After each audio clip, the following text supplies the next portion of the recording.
Under a brilliant blue sky, a desperate cry echoes through the forest leaves as a hidden struggle begins. Loria Rohan, a noble young lady with striking silver hair and piercing blue eyes, lies on the grass in deep despair. Frustrated and throwing a tantrum, the young silver-haired girl laments her inability to unlock her beast transformation. In this society, powerful beastmen of a hybrid race reign supreme, flaunting their magnificent animal traits. High society gathers at lavish balls where nobles proudly display their elegant horns, ears, and beastly heritages. While others easily manifest their animal forms, Loria can only hold a simple rabbit in her hands. Modern beastmen typically retain their dominant human appearance, sporting only subtle traits like ears or tails. Clutching the white rabbit, she stares blankly into the distance, overwhelmed by her apparent lack of power.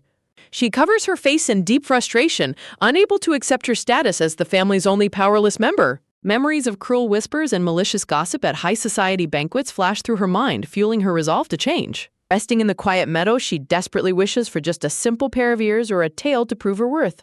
Suddenly, her bright blue eyes snap open with newfound determination as she refuses to give up. Pressing her hand firmly against the grass, she decides to gather her courage and attempt the transformation one more time. She closes her eyes, clearing her mind of all doubts to focus her internal energy. With intense focus, the silver-haired girl directs every ounce of her concentration into the spell. Her long silver hair lifts into the air, swirling dynamically as the surge of magic intensifies.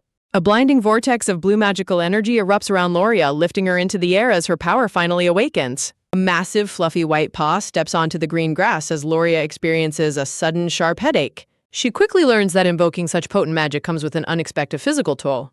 Reaching up to scratch her head, she feels an intense, strange itch where her ears should be. Feeling fluffy white ears atop her head, she realizes with excitement that her spell might have actually succeeded. Suddenly, an eerie darkness settles over the meadow, replacing her joy with sudden confusion. Confused thoughts race through her mind as she tries to comprehend the bizarre sensation taking over her body. A nearby rabbit gently taps a small, adorable white baby fox that has suddenly appeared on the grass. The tiny white creature sweats in pure shock, realizing something has gone terribly wrong with her transformation. The realization hits all three forest creatures at once, sending them into a state of absolute panic. Staring blankly at her surroundings, the white baby fox is gripped by disbelief at her current state. She remembers that modern beastmen are never supposed to fully revert into complete beasts, making her situation unprecedented. Panic intensifies as she imagines her noble family coddling her like a helpless household pet if they find her like this. Squeezing her eyes shut, the tiny fox squeaks desperately, trying to force her body to change back. Her squeaks echo fruitlessly into the vast sky as her magic fails to trigger a reversal. Night falls over the woods, leaving the tiny, helpless white fox sitting alone under the starlight, unable to regain her human form. The darkness grows heavier as she struggles to find a way out of her magical predicament. A wave of absolute dread washes over her as she remembers that her carriage is parked miles away. Tears well up in the tiny fox's blue eyes as she realizes she is completely stranded and helpless. Suddenly, a massive shadow looms overhead as a giant boot steps onto the grass right beside her. Before she can run, a large hand reaches down and firmly grabs the startled white fox by the scruff of her neck. A mysterious, dark-haired man lifts her up to his face, curiously observing the tiny, crying creature. Enraged by her capture, the tiny white fox bares her teeth and growls fiercely at the intruder. The dark-haired man stands under the moonlight, his glowing golden eyes locking onto the captured little fox. His striking yellow eyes narrow with amusement as he studies the feisty creature in his hand. The furious little fox bites his finger, refusing to let this arrogant stranger look down on her or her family. In a world where power dictates destiny, a helpless little fox is about to find herself at the mercy of the Empire's most dangerous man. Staring down at his captive, Xenox Classium contemplates the feisty creature before casually slipping her inside his coat pocket, leaving her completely stunned. Snuggled tightly in his dark blue pocket, the terrified little fox panics as her captor announces they are heading to his estate, making her instantly fear she is being abducted. Despite her furious squeaks and silent demands to be released, Xenox carries her away into the dark night, beginning an unbelievable 6-month cohabitation. Loria Rowan stands outside a quaint cafe, never imagining how drastically her life is about to change. The gentle chime of a doorbell rings out as she enters the establishment to face her arranged marriage partner. But as she steps inside the room, her eyes widen in absolute disbelief at the man waiting for her. Standing there in his regal attire is none other than her supposed kidnapper himself, Xenox Classium. Destiny plays a cruel trick as she realizes her former captor is her arranged marriage partner. Panic seizes her as she desperately wonders why this terrifying man is standing right in front of her. Xenox calmly breaks the silence, noting how abrupt this arranged marriage agreement was. Laria's mind races in sheer terror, cursing her luck that her future husband is Xenox of all people. The two sit in tense silence at a small table, a heavy atmosphere settling over the room. Attempting to play Dom, she nervously introduces herself as Loria Rohan to confirm his identity. She forces a shaky, polite smile, praying he doesn't recognize her as the little fox he held captive. A sharp gaze of realization flashes through her eyes as she notices something dangerous nearby. On the table sits his highly detailed search flyer, offering a reward for his beloved missing white fox, Shiro. Under his roof, Loria in her fox form was treated with surprising tenderness, his gentle hand stroking her fluffy white ears.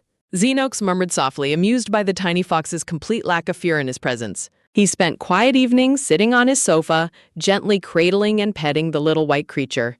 Though she acted tough and feigned annoyance, the pampered little fox secretly melted under his warm touch. Xenox pointed out her contented expression, revealing a rare, soft smile on his usually cold face. As the rain poured outside, he contentedly stroked her soft fur, finding peace in her silent company. That peaceful warmth soon gave way to an intense, burning passion that she never saw coming. Holding her close, Xenox pleaded with the little fox to promise she would never leave his side. Staring into his golden eyes, the gravity of his deep obsession sent a shiver down her spine. Outside, the storm rages, mirroring the rising tension within the quiet cafe room. Startled back to reality, Loria accidentally spills her tea all over herself and the table. Xenox calls her name in concern as she gasps in embarrassment at her sudden clumsiness. She panics, realizing that they are supposed to be having a formal matchmaking session, not a comedy show. She frantically apologizes for letting the rain ruin the search poster, but Xenox gently reassures her and tells her to dry it off. Looking at his calm demeanor, she lets out a silent sigh of relief that her identity remains safe for now. She sweetly suggests they restart their meeting from the beginning, formally asking for his name. He obliges, introducing himself with his legendary name, Xenox Clausium. Her eyes widen as she remembers the terrifying truth behind the noble family he leads. He is the heir to the feared Black Wolf lineage, a bloodline renowned for its unmatched ferocity. As the head of the Empire's only Duke family, his power and influence are absolute. Underneath his refined, handsome exterior lies a beast of pure devastation. Legends say his bloodline only finds purpose in brutal battle, earning him the terrifying title of the Beastman Eater. He is a ruthless warrior forged in blood, far more dangerous than anyone could possibly comprehend. Yet Laria quietly sips her tea, knowing she has seen a side of this ruthless monster that no one else ever has. But her heart stops cold when Xenox suddenly looks up and asks if she belongs to the White Fox clan. Laria holds her tea tightly, internally panicking as she realizes Xenox arranged this marriage meeting to gather intelligence on her family. To deflect his suspicion, she innocence checks him by asking if he is referring to the Crown Prince instead. Xenox frowns deeply at her clueless response, his cold gaze narrowing with suspicion. Chilling silence fills the air as he bluntly declares that he has absolutely no intention of marrying anyone yet. Laria quickly agrees with him, but her relief is instantly shattered when Xenox mentions her ties to the White Fox clan. The bombshell drops as Xenox compares her directly to his beloved missing pet Shiro, sending Laria into a choking fit. Memories of the search flyers plastered all over the imperial capital flash before her eyes, proving how relentless his search has been. Holding the crumpled poster, she forces a shaky smile and comments on how deeply he must cherish this lost creature. Xenox crosses his arms in response, his stoic demeanor betraying a quiet, dangerous intensity. She tries to maintain her composure, offering a polite but strained confirmation of his word. His yellow eyes burn with absolute obsession as he vows to find his lost pet at all costs. Suddenly, the heavy atmosphere is shattered as a frantic voice calls out for the Duke. A guard bursts into the room, ecstatically announcing that Shiro has finally been located. Stunned by the news, Loria panics internally while Xenox immediately commands his men to prepare for departure. Left completely alone at the table, Loria sweat drops in absolute excitement and bewilderment, wondering who on earth they actually found if she is the real Shiro. She clears her throat awkwardly, recovering her composure in the now empty room. Seizing the perfect opportunity, she makes a swift exit from the cafe, deeply relieved to have survived the encounter. Stepping out into the rainy street, she sighs in immense relief, thanking her lucky stars she was not caught. She scans the street warily to make absolutely sure no one is tailing her. Reaching into her collar, she pulls out a brilliant blue glowing magic crystal necklace. The powerful artifact floats in the air, glowing with ancient mystical runes. Glowing symbols pulse with intense magical energy as the dormant power begins to awaken. Shrouded in a brilliant blue aura, Loria floats upward as the immense spell starts to consume her. Squeezing her eyes shut, she braces herself for the rush of magical power flowing through her body. Her stunning blue eyes snap open, shining with renewed magical force. With her long silver hair billowing majestically, she readies her mind for what comes next. Elsewhere, a dark-haired man with braided locks lets out a knowing smirk as he senses her arrival. Standing before a roaring fireplace, the purple-haired man welcomes her warmly, noting how long it has been. He is revealed to be Solike, an enigmatic beastman of the Raven clan sporting an eye patch and a golden bird on his shoulder. Solike drops a warning, revealing that Duke Classium has already noticed someone sniffing around his affairs. Laria gasps in sheer terror at the revelation that her secret investigation might be compromised. Grasping her skirt tightly, she reflects on how she continued to secretly investigate Xenox even after her escape. She remembers the tragic, mysterious fire that devastated the Classium estate 3 years ago. An intruder had infiltrated the burning mansion on that fateful night, causing absolute chaos. Their ultimate target was the Classium family heirloom, a powerful artifact capable of awakening her as a wizard.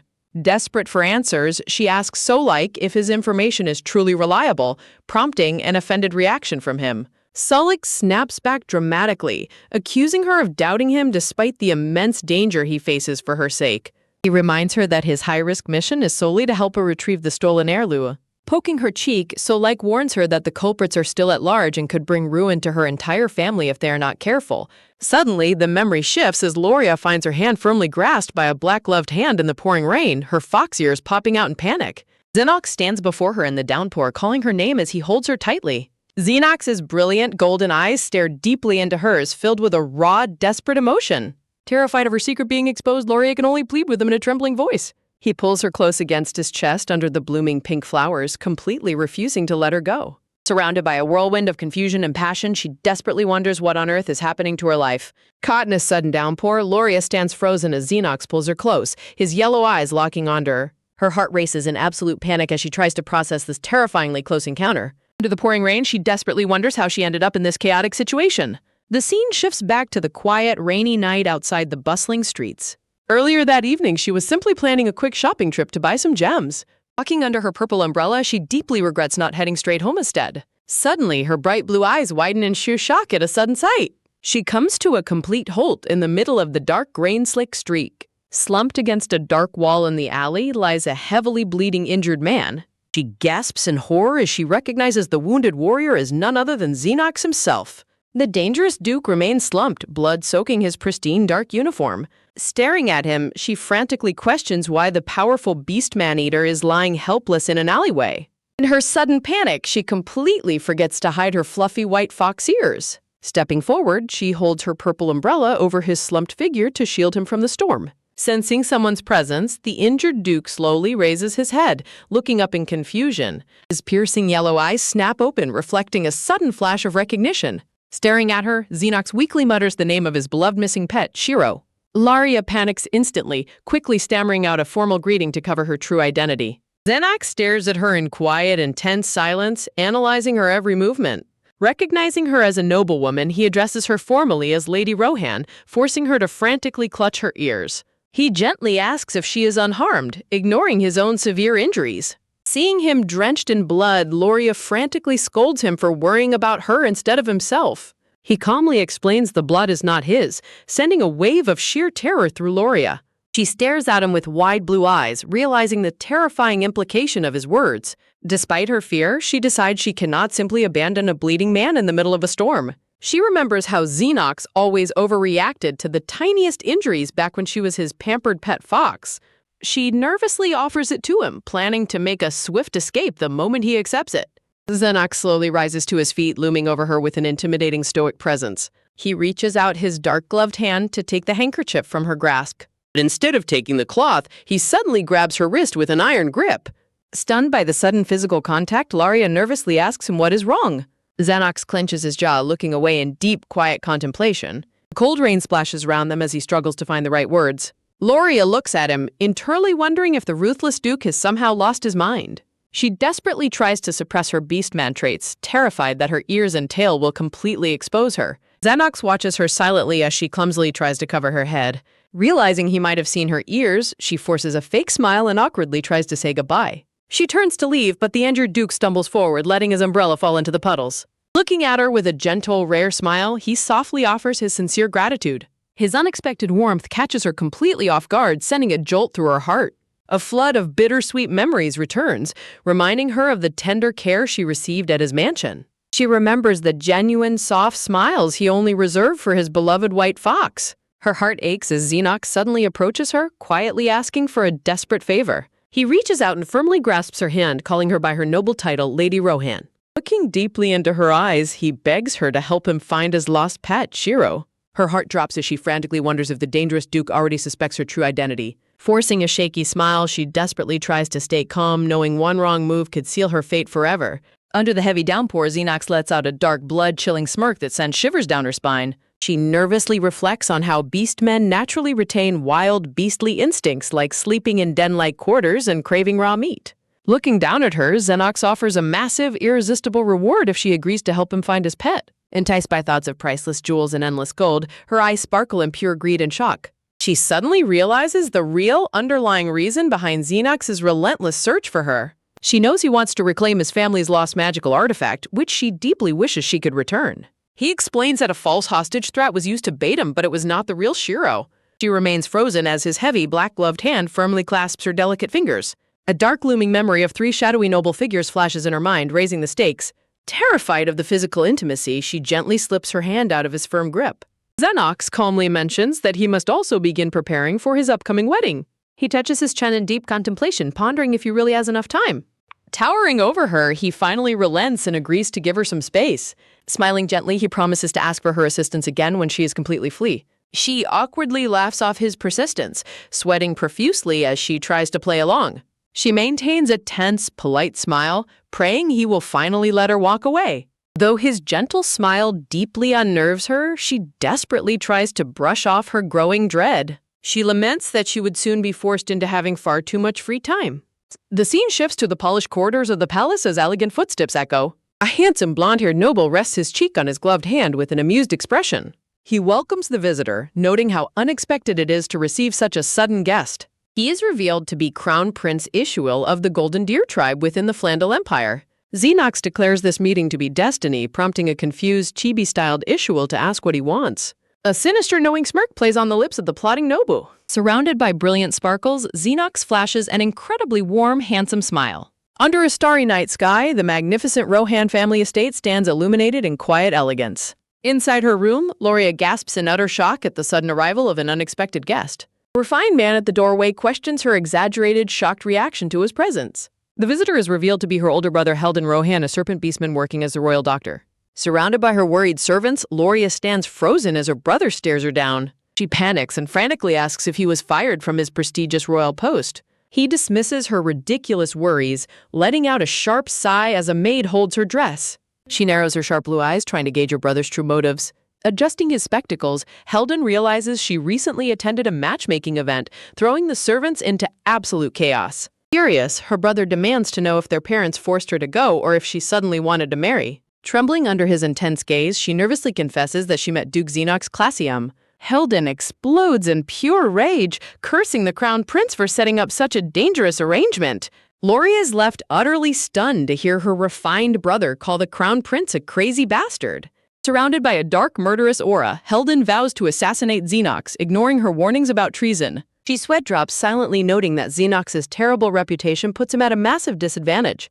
She reflects on the deep, historic blood feud between the hostile wolf and fox clans. Pinching the bridge of his nose, Helden sighs over the crown prince's baffling and unpredictable decisions. He orders her to stay completely away from the Duke, a demand she gladly and eagerly accepts.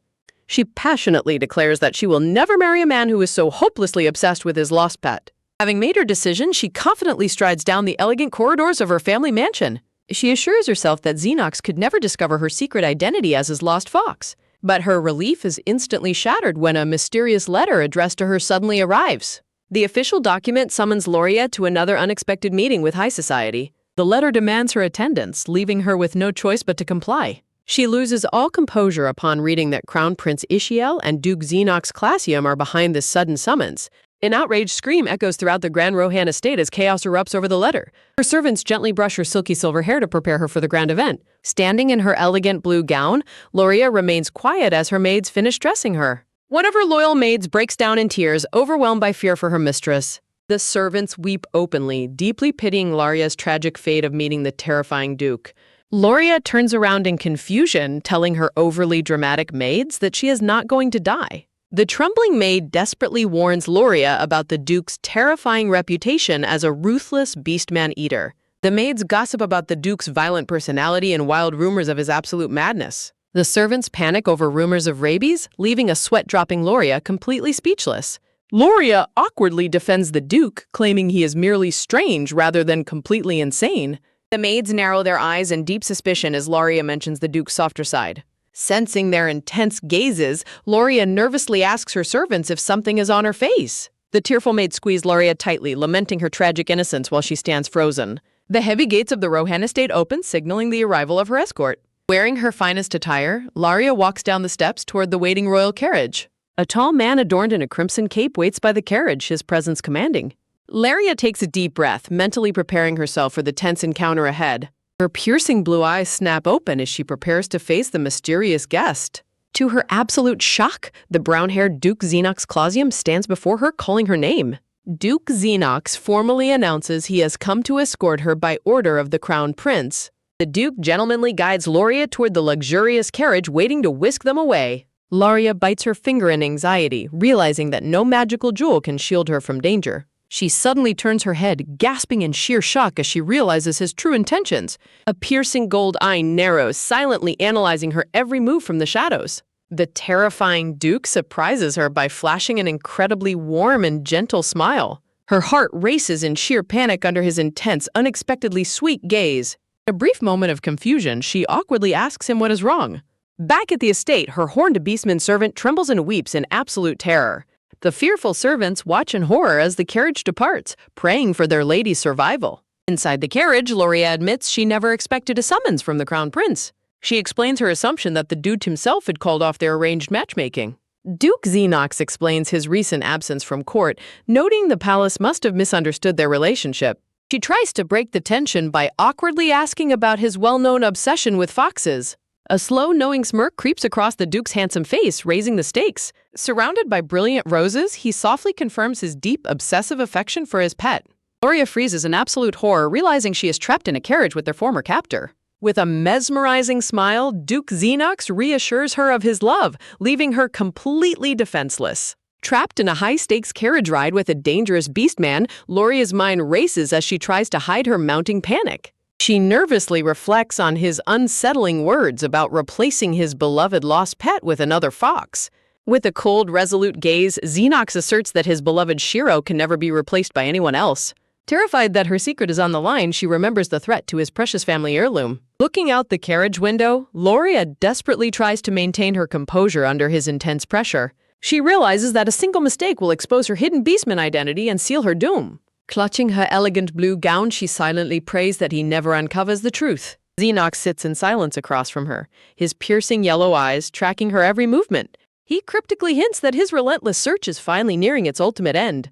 He shifts his gaze, leaving a heavy, suffocating silence hanging inside the carriage. Leaning dangerously close, he drops a bombshell, claiming he has already cornered his target. Trembling with fear, Loria carefully asks if he has uncovered a concrete lead on his lost fox. Xenox responds coolly, leaving her completely on edge as he plans his next move. She frantically analyzes their past encounters, wondering if she accidentally left any incriminating clues behind. The dark, quiet profile of the Duke hints at a mind calculating every possible outcome. She recalls how oblivious everyone seemed to her true identity during their prior meetings. She reassures herself that white foxes are common enough to keep her safe from suspicion. Knowing that her own family is unaware of her shape-shifting abilities keeps her hope alive. Still, she hesitates, debating whether she should probe deeper into his investigation. Xenox suddenly cuts through her thoughts, politely asking if she feels uncomfortable in any way. Flustered, she quickly waves her hands and reassures him that the carriage ride is perfectly fine. A surprisingly warm, gentle smile returns to his face, cutting through the frosty tension. His unexpectedly kind demeanor triggers a rush of fond, bittersweet memories in Loria's mind. She recalls his true nature, remembering him as someone who gave everything to those he cared about. In her memories, she pictures herself as the spoiled, pampered white fox she used to be. She remembers quiet afternoons when Xenox would read peacefully with his small fox curled up nearby. Flashbacks of him watering plants and playfully entertaining her show a softer side of the ruthless Duke. Holding his beloved pet gently in his arms, his kindness was always boundless. She recalls looking up at him with absolute trust and affection during those peaceful days. She remembers him standing in the kitchen, meticulously preparing warm meals just for her. He would even sweat over a hot stove just to make sure she was well fed and happy. Loria smiles softly, knowing society would be shocked to see the terrifying Duke performing such domestic tasks. The carriage finally rolls up to the majestic gates of the Grand Imperial Palace. Standing at the destination, Xenox extends his hand to help her step down onto the cobblestone path. Xenox reassures her that he will handle the Imperial audience and protect her from any trouble. Relieved, Loria closes her eyes and sincerely thanks him for his unexpected protection. Her relief turns to confusion as he brings up an unexpected matter concerning her schedule. He casually inquires about her upcoming wedding, catching her completely off guard. She awkwardly confirms the rumor, expressing her regret that wedding preparations prevent her from offering more help. He smiles gently, advising her to put aside her worries and focus entirely on their current audience. Sunlight bathes the towering spires of the Imperial Palace as they prepare to enter. Walking through the luxurious courtyard, Loria is left completely breathless by the majestic sights. She spots a massive, shimmering, magical barrier enveloping the entire palace grounds in a protective glow. Stepping forward, she wonders how many magical resources were required to maintain such a colossal defensive spell. Suddenly, a violent, unseen shockwave of magical pressure slams directly into her body. Gasps of pain escape her lips as she trembles violently under the oppressive aura. Staring down at her shaking hand, she struggles to comprehend the terrifying sensation overtaking her senses. Sensing her sudden distress, Xenox glances back with the sharp, suspicious golden-eyed glare that raises the stakes. Stepping into the lavishly decorated hall, she finds herself face to face with the glittering, blonde-haired Crown Prince. The Crown Prince greets her with a dazzling, friendly smile that does little to ease her underlying anxiety. Curtsying gracefully in her elegant blue gown, Loria politely introduces herself to the high-ranking royal. The Crown Prince notes her identity with a smile, playfully pointing out that she bears no resemblance to her brother, Herden. They take their seats at a massive dining table overflowing with an assortment of exquisite tea and pastries. Sipping his tea, the prince admits his utter surprise that the emperor unexpectedly summoned Xenox to the capital. Loria anxiously recalls her own shock at the summons, silently pleading for Xenox to return to her side quickly. Setting his cup down with a soft click, the prince prepares to lay out his true motives. A knowing smile crosses the prince's lips as he casually suggests it is time to finalize their wedding date. Sweating profusely behind his towering shoulder, Loria awkwardly questions what date he is actually referring to. The Crown Prince looks back at her with genuine bewilderment, wondering what else she could possibly mean. He bluntly clarifies that he is talking about their impending wedding, dropping a massive bombshell on her. Loria's eyes widen in sheer horror as the terrifying reality of his words sinks in. Escaping the tense room, she wanders down the Grand Palace hallway to process the shocking turn of events. But clutching her chest, she desperately questions if she is truly forced to go through with this political marriage. She recalls the prince eagerly offering wedding gifts and debating if the ceremony should be held at the Classium estate. The prince boasts that letters announcing the marriage have already been dispatched to every prominent noble household. Leaning against the cold palace wall, she exhales a heavy sigh of absolute despair. Suddenly, the dark-haired Xenox approaches her in the corridor, startling her out of her gloomy thoughts. Seeing her state of distress, Xenox gently urges her to calm down and catch her breath. He suggests moving their conversation elsewhere, noting that the hallway is far too busy for private matters. The scene transitions to the lush, quiet palace courtyard as they seek privacy. Walking side by side, Xenox explains that despite his attempts to clarify their status, the emperor remains convinced of their marriage. Shaking her head vigorously, Loria reassures him that he has absolutely no reason to apologize. She notes that the pushy Crown Prince is the one forcing this wedding, especially since the imperial letters have already gone out. The official imperial seal on the letters makes the marriage agreement virtually impossible to undo. Xenox reasons that the crown's actions are purely political, born of a complex mixture of favor and wary caution toward him. The powerful Classium family holds immense wealth bolstered by Xenox's royal lineage from a princess mother. In stark contrast, the Rohan family possesses a hollow title with absolutely no wealth or political influence. She realizes that marrying someone of her low standing would only result in a massive loss for Xenox. The union is designed to pressure the Classium family while fulfilling the crown's dream of racial reconciliation. This strategic alliance aims to bring permanent peace and reconciliation between the wolf and fox races. Loria realizes both political agendas have combined, trapping them in this elaborate trap. She envisions her white-haired brother, Herden, furiously growling and threatening to start a rebellion over the news. Terrified of the potential chaos, Loria nervously wonders if she should actually provoke Herden into rebelling. Xenox suddenly breaks her train of thought, proposing they start with an engagement instead of a wedding. Loria stares at him in complete shock, totally unprepared for his sudden suggestion. He explains that a fake engagement will buy them time before they quietly call it off later. Xenox promises to fully compensate her for her troubles, taking the blame for the inconvenient situation. Laria remains highly skeptical, questioning the sanity of getting engaged solely to cancel it later. To seal the deal, Xenox casually promises to send her a shipment of precious gemstones every single month. He offers her any type and size of jewel she desires, leaving her completely stunned. He reiterates his promise to deliver the valuable gems continuously for the entire duration of their engagement. She hesitates, thinking the offer is too generous, but the temptation of the shimmering wealth is undeniable. Xenox delivers the ultimate bait, promising her an entire diamond mine once the engagement is successfully canceled. Completely won over, a star-eyed Loria asks if they can get engaged twice, which he humorously agrees to. With a massive diamond mine on the line, Laria enthusiastically vows to do her absolute best for this fake engagement. As their carriage rattles to a sudden halt, she whispers her gratitude, completely unaware of the storm about to erupt. Stepping out in her flower-adorned blue shoe, she warns that they must keep their secret safe from her parents to avoid absolute chaos. His armored hand firmly grasps hers as he advises checking the situation carefully before making any moves. Standing by the carriage, the dark-haired man urges her to align their stories, but a sudden shout of her name shatters the peace. Palace doors burst open with explosive force as her furious parents suddenly arrive, screaming her name in sheer panic. The silver-haired mother demands an explanation, completely shocked by the sudden news of her daughter marrying the terrifying Duke. Inside the parlor, the atmosphere is incredibly tense as tea and sweet pastries are served to the unexpected guests. Sitting opposite her parents, the dark-haired Duke introduces himself formally, raising the stakes in the quiet room. The silver-haired girl sweats profusely, terrified that her mother might have actually poisoned the tea. Her mother demands a direct explanation from the Duke regarding the sudden marriage arrangement. The formidable northern sea serpent Samara Rohan sips her tea with an icy, menacing smile that radiates pure fury. Dark-haired Duke defends himself, claiming they were also left completely in the dark about the Emperor's sudden letter. Looking at her mother, the silver-haired girl desperately hopes they can chalk this up to a massive misunderstanding. Her father tries to ease the tension, explaining how deeply shocked they were by the sudden royal decree. Her white-haired father, Theodore Rohan, stands revealed as a member of the proud White Fox clan. The dark-haired Duke drops a bombshell, confirming that he is indeed in a serious relationship with Loria.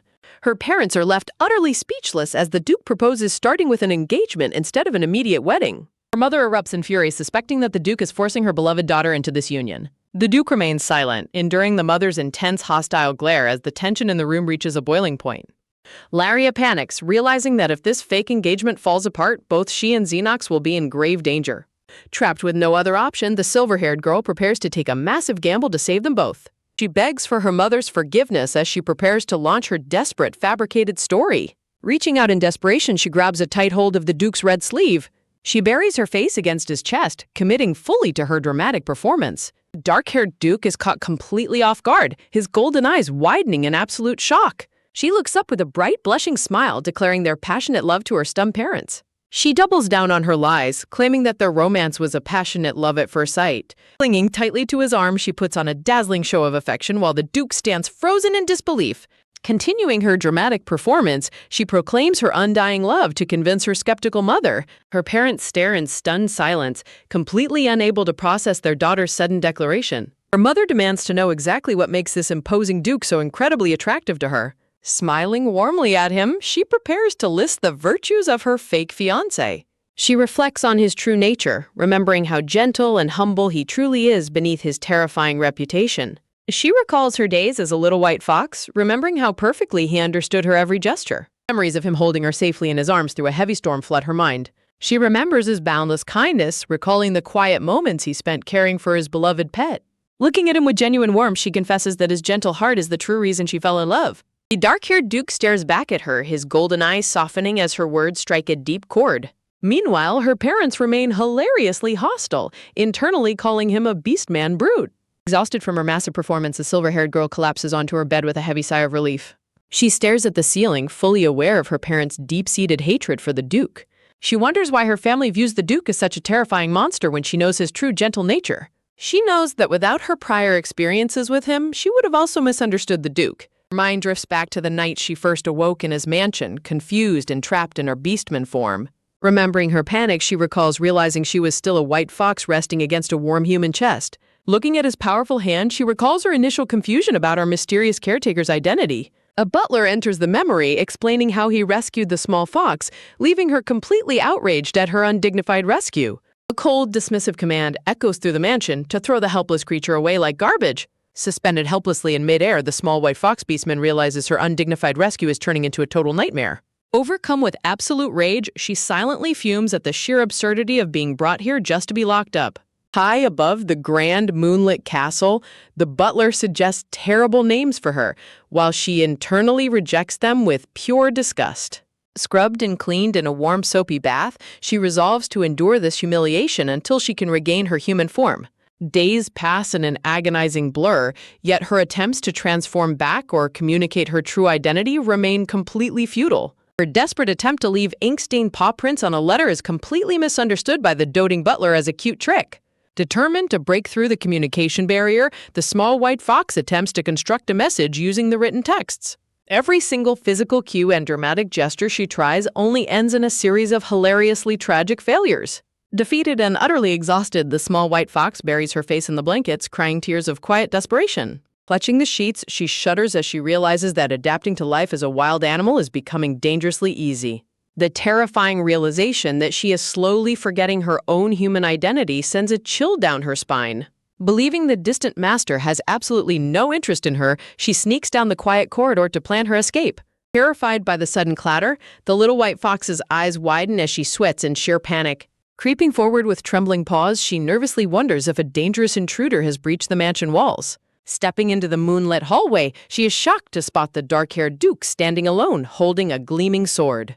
Watching his hand tightly grip the cold hilt, she wonders in utter disbelief if he is destroying his own home. Staring at the back of his head, she becomes utterly convinced that her terrifying caretaker has completely lost his mind. The dark-haired Duke suddenly whips around with blazing golden eyes, prompting the terrified fox to turn and flee for her life. But before she can run, his heavy footsteps halt as he suddenly stumbles, dropping his sword to the floor with a loud clang. To her absolute shock, the formidable dark-haired Duke suddenly collapses face first onto the ground amidst shattered porcelain. Peeking cautiously from behind a wall, the little white fox stares in complete bewilderment at the fallen master. Overcoming her fear, the small white fox slowly approaches the motionless body of the dark-haired Duke. She gently nudges his cheek with her small paw, desperately checking to see if he is actually dead. Breathing a massive sigh of relief, she realizes that he is simply unconscious and has suffered no visible injuries. Looking toward the exit, she hesitates, contemplating whether she should seize this perfect opportunity to leave him behind. She stands at the edge of his bed, unable to bring herself to abandon the vulnerable man in his hour of need. Deciding there is no other option, the small white fox leaps onto his chest, determined to keep him safe and warm. This single act of kindness changes everything, sparking a deep, inseparable bond between her and the quiet Duke. Back in the present, human Loria contemplates the sudden fake engagement proposal, wondering if it can truly save them. She examines her hand, well aware that she can no longer transform back into her Beastman form to prove her past. Knowing he would never believe her true identity, she realizes that keeping her secret safe is her only option. Lying awake in her dark bedroom, she desperately hopes this massive lie is truly for the best.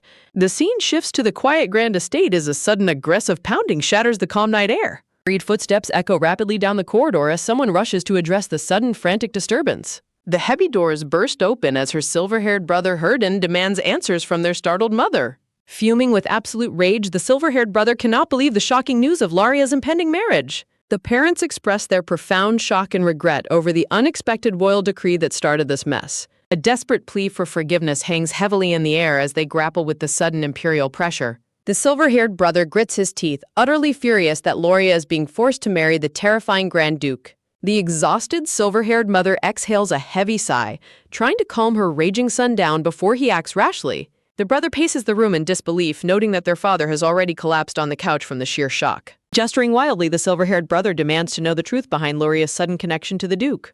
The silver-haired brother explains that the Duke promised to correct the marriage announcement. Slamming his hands down in fury, the silver-haired brother declares that the fake engagement is absolute madness, setting up an explosive family showdown. A cold calculation flares in the silver-haired mother's sharp blue eyes as she processes her daughter's shocking claims. In the quiet study, the suspicious brother and mother try to fathom if their beloved girl was secretly coerced. The brother recalls Loria's radiant smile, struggling to believe her overwhelming display of affection was just a performance. The silver-haired mother reflects deeply on Loria's description of the supposedly kind and understanding Grand Duke. Terrified that their precious sister has fallen for a ruthless madman, the brother violently demands their immediate separation. Clutching his desk in sheer frustration, the glasses-wearing brother trembles at the thought of Loria being near that beast. Yet he hesitates, realizing a forced intervention might only make Loria resent her own protective family. A sudden wave of panic washes over him as he imagines her potential fury. He shudders at the devastating mental image of Loria turning a freezing, disappointed gaze upon them. Breaking the heavy silence, the scheming mother slyly gestures with a finger, revealing she has a secret plan.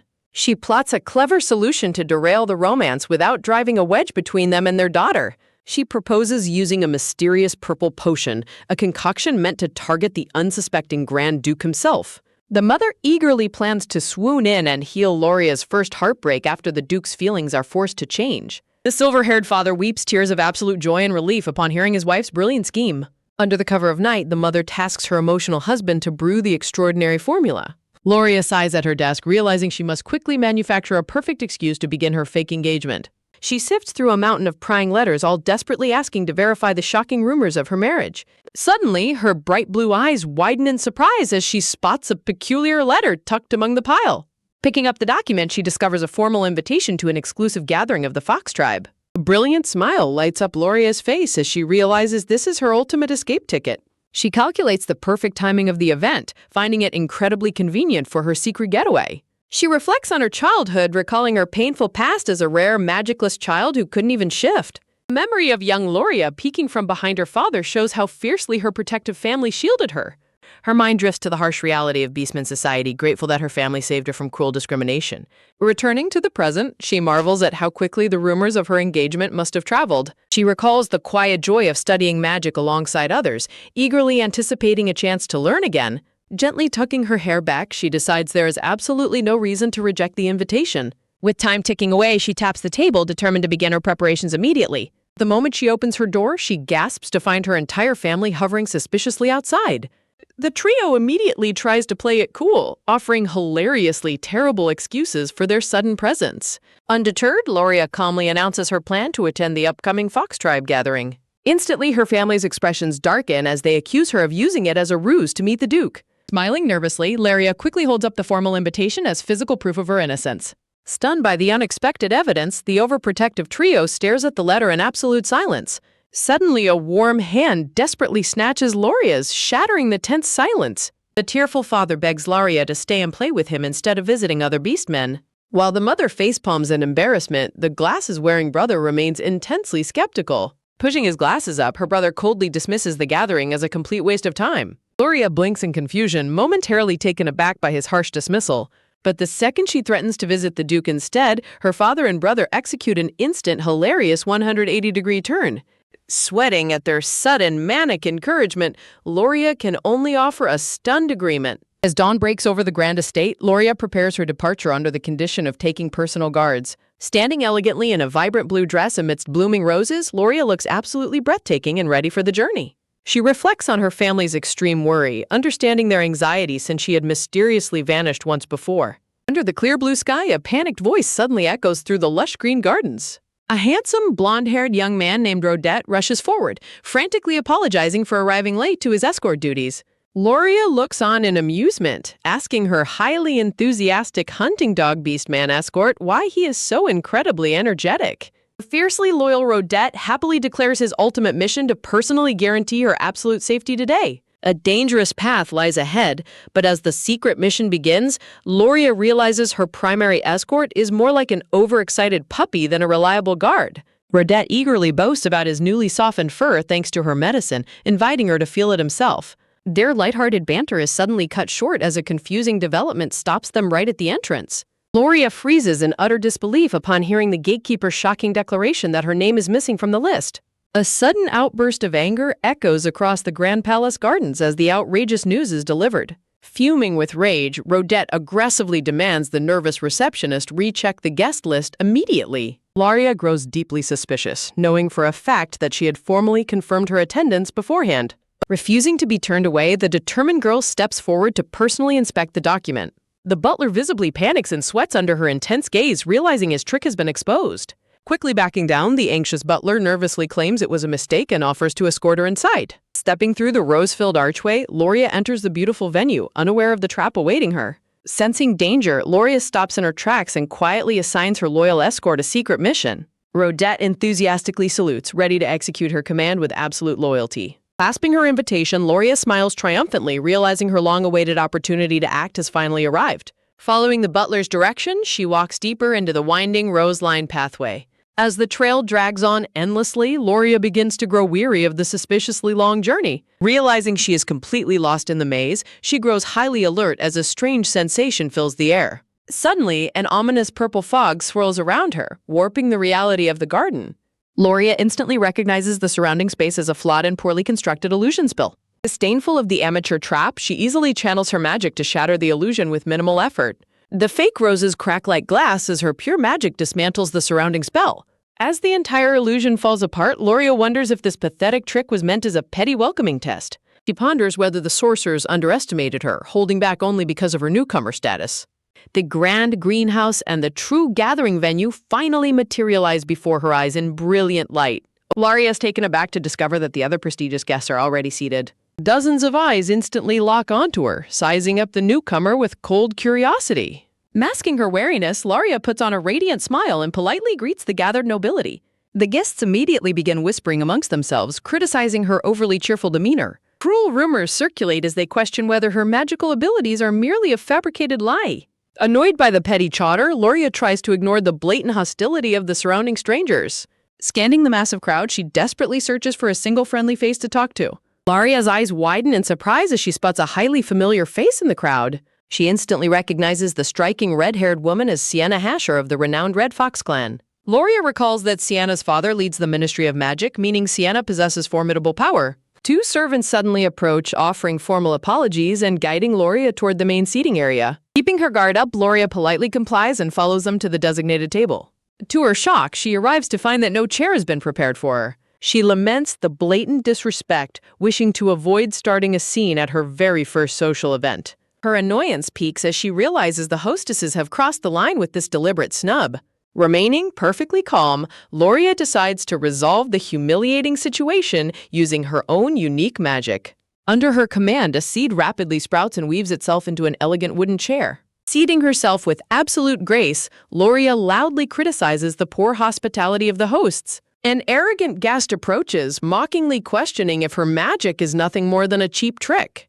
A smug snicker echoes as the hostile guest continues to look down on her unique abilities. The critic sneers at her supposedly useless plant magic, but Loria remains completely unbothered. Suddenly, a sharp command cuts through the hostile atmosphere, demanding silence from the agitators. Sienna Hasher steps in, declaring she will not tolerate any disrespect toward a guest at our party. Sitting down opposite Loria, Sienna unexpectedly expresses her deep gratitude to her, setting up an unpredictable alliance that could change the fate of the entire Fox tribe. Tensions reach a boiling point at the exclusive gathering as Sienna notes that even basic magic can be surprisingly useful in the right hands. Loria smiles politely in response, agreeing that the technique is indeed easy to learn. Sienna's gaze turns sharp and calculating as she silently observes her guest with intense crimson eyes. The tea party continues peacefully under the grand glass gazebo surrounded by lush, blooming red roses. Loria sits quietly, noting that the overall conversation at the table has shifted to a specific theme. The surrounding guests shower Sienna with endless praise, emphasizing the absolute superiority of the Fox clan. An arrogant noble gestures proudly, declaring that Sienna's genius is unmatched in their generation. Thoughts turn to the legendary Fox Orb, a relic capable of easily crushing their sworn enemies, the Wolf clan. The nobles agree that reclaiming their tribe's legendary glory is only a matter of time once the treasure is found. The dark-haired man's expression twists with greed, declaring he would wage war just to claim the orb for himself. Deep within their discussion, the mysterious glowing blue orb remains the ultimate prize everyone desperately seeks. The other guests wonder aloud if the ancient relic still exists or where it could possibly be hidden. Sienna smiles mysteriously, suggesting that someone might have been keeping it hidden away all this time. Sienna suddenly pivots, directly asking Loria for her opinion on the missing treasure's whereabouts. Sweat drips down Loria's face as the sudden question catches her completely off guard. Legend says the mystical fox orb allows its user to wield all elements of magic and belong to the Clasium family. Loria panics internally as she realizes the legendary orb is currently sitting directly inside her own stomach. Loria recalls how she accidentally swallowed the glowing blue gem, insisting it was completely unintentional. She remembers her time as a small white fox, discovering the glowing artifact at the Classium estate after her kidnapping. That fateful night, a sudden intruder startled her, causing her to swallow the orb whole to protect it. Back in her room, the desperate girl tried everything to retrieve the orb, but it remained firmly inside her. Although the swallowed gem granted her incredible magical powers, it came with the bizarre condition of consuming raw gemstones. Loria realizes with absolute dread that these power-hungry nobles would eagerly cut her open to retrieve the relic. Sienna interrupts her thoughts, smoothly steering the conversation back to the importance of constant magical training. Another guest wins over Sienna's profound insights, praising her as the youngest mage in the prestigious Magic Bureau. Loria is thoroughly taken aback to learn of Sienna's incredibly high standing at such a young age. She observes Sienna's magical demonstration, marveling at her ability to easily control 3 spells simultaneously. The brown-haired noblewoman seated next to Loria asks about her own recent magical training routines. Another noble joins in, highly praising the impressive defensive spell Loria displayed earlier in the garden. Loria's blue eyes widen as she prepares to answer, curious to see how her abilities compare. Sienna boasts about her recent spatial movement magic, proudly noting she has cut the casting time down to 10 minutes. The surrounding guests gasp in absolute shock, utterly amazed by Sienna's masterclass speed. Loria blinks in sheer bewilderment, struggling to comprehend why a 10-minute cast time is being praised. She humorously imagines how walking through a door would be infinitely faster than waiting 10 minutes to teleport. Loria reflects on her own rigorous study days, remembering that such spatial spells were as simple as basic math. She glances at Sienna's smug expression, seriously wondering if she has somehow misheard the duration. Sienna acts humble amidst the praise, politely encouraging Loria to do her best to keep up with them. Leaning in with a subtle smirk, Sienna questions if the Duke of Classium is fond of magic at all. Loria grows highly irritated, wondering why the Duke's name is suddenly being dragged into the conversation. The guests whisper amongst themselves, pointing out how Sienna is even being polite to a member of the sworn enemy wolf tribe. The whispers grow nastier as the guests claim the Duke is mentally unstable and lacks true Beastman pride. Clenching her fist tightly, Loria reaches her absolute limit as she listens to their insulting gossip. Suddenly, a frantic voice screams out from across the gardens, instantly shattering the tense atmosphere. Sienna and her guest whip their heads around in surprise, startled by the sudden commotion. A sweating butler rushes in to deliver the shocking news that the Duke of Classium himself has just arrived. Loria smiles in relief, realizing her secret message to Raudette has finally summoned the Duke. Sienna is visibly rattled by the unexpected development, demanding to know what business the Wolf Duke has here. The arrogant guest table falls into absolute silence, trembling at the sudden arrival of the terrifying war god. Fed up with the hostile atmosphere, Loria dramatically stands up to excuse herself from the awkward gathering. With a gracious smile, she unleashes her teleportation magic and wishes the stunned guests farewell. Sienna watches in absolute silence as Loria vanishes, leaving only a fading swirl of magical residue behind. Outsmarted at her own party, Sienna grinds her teeth in a fit of silent rage.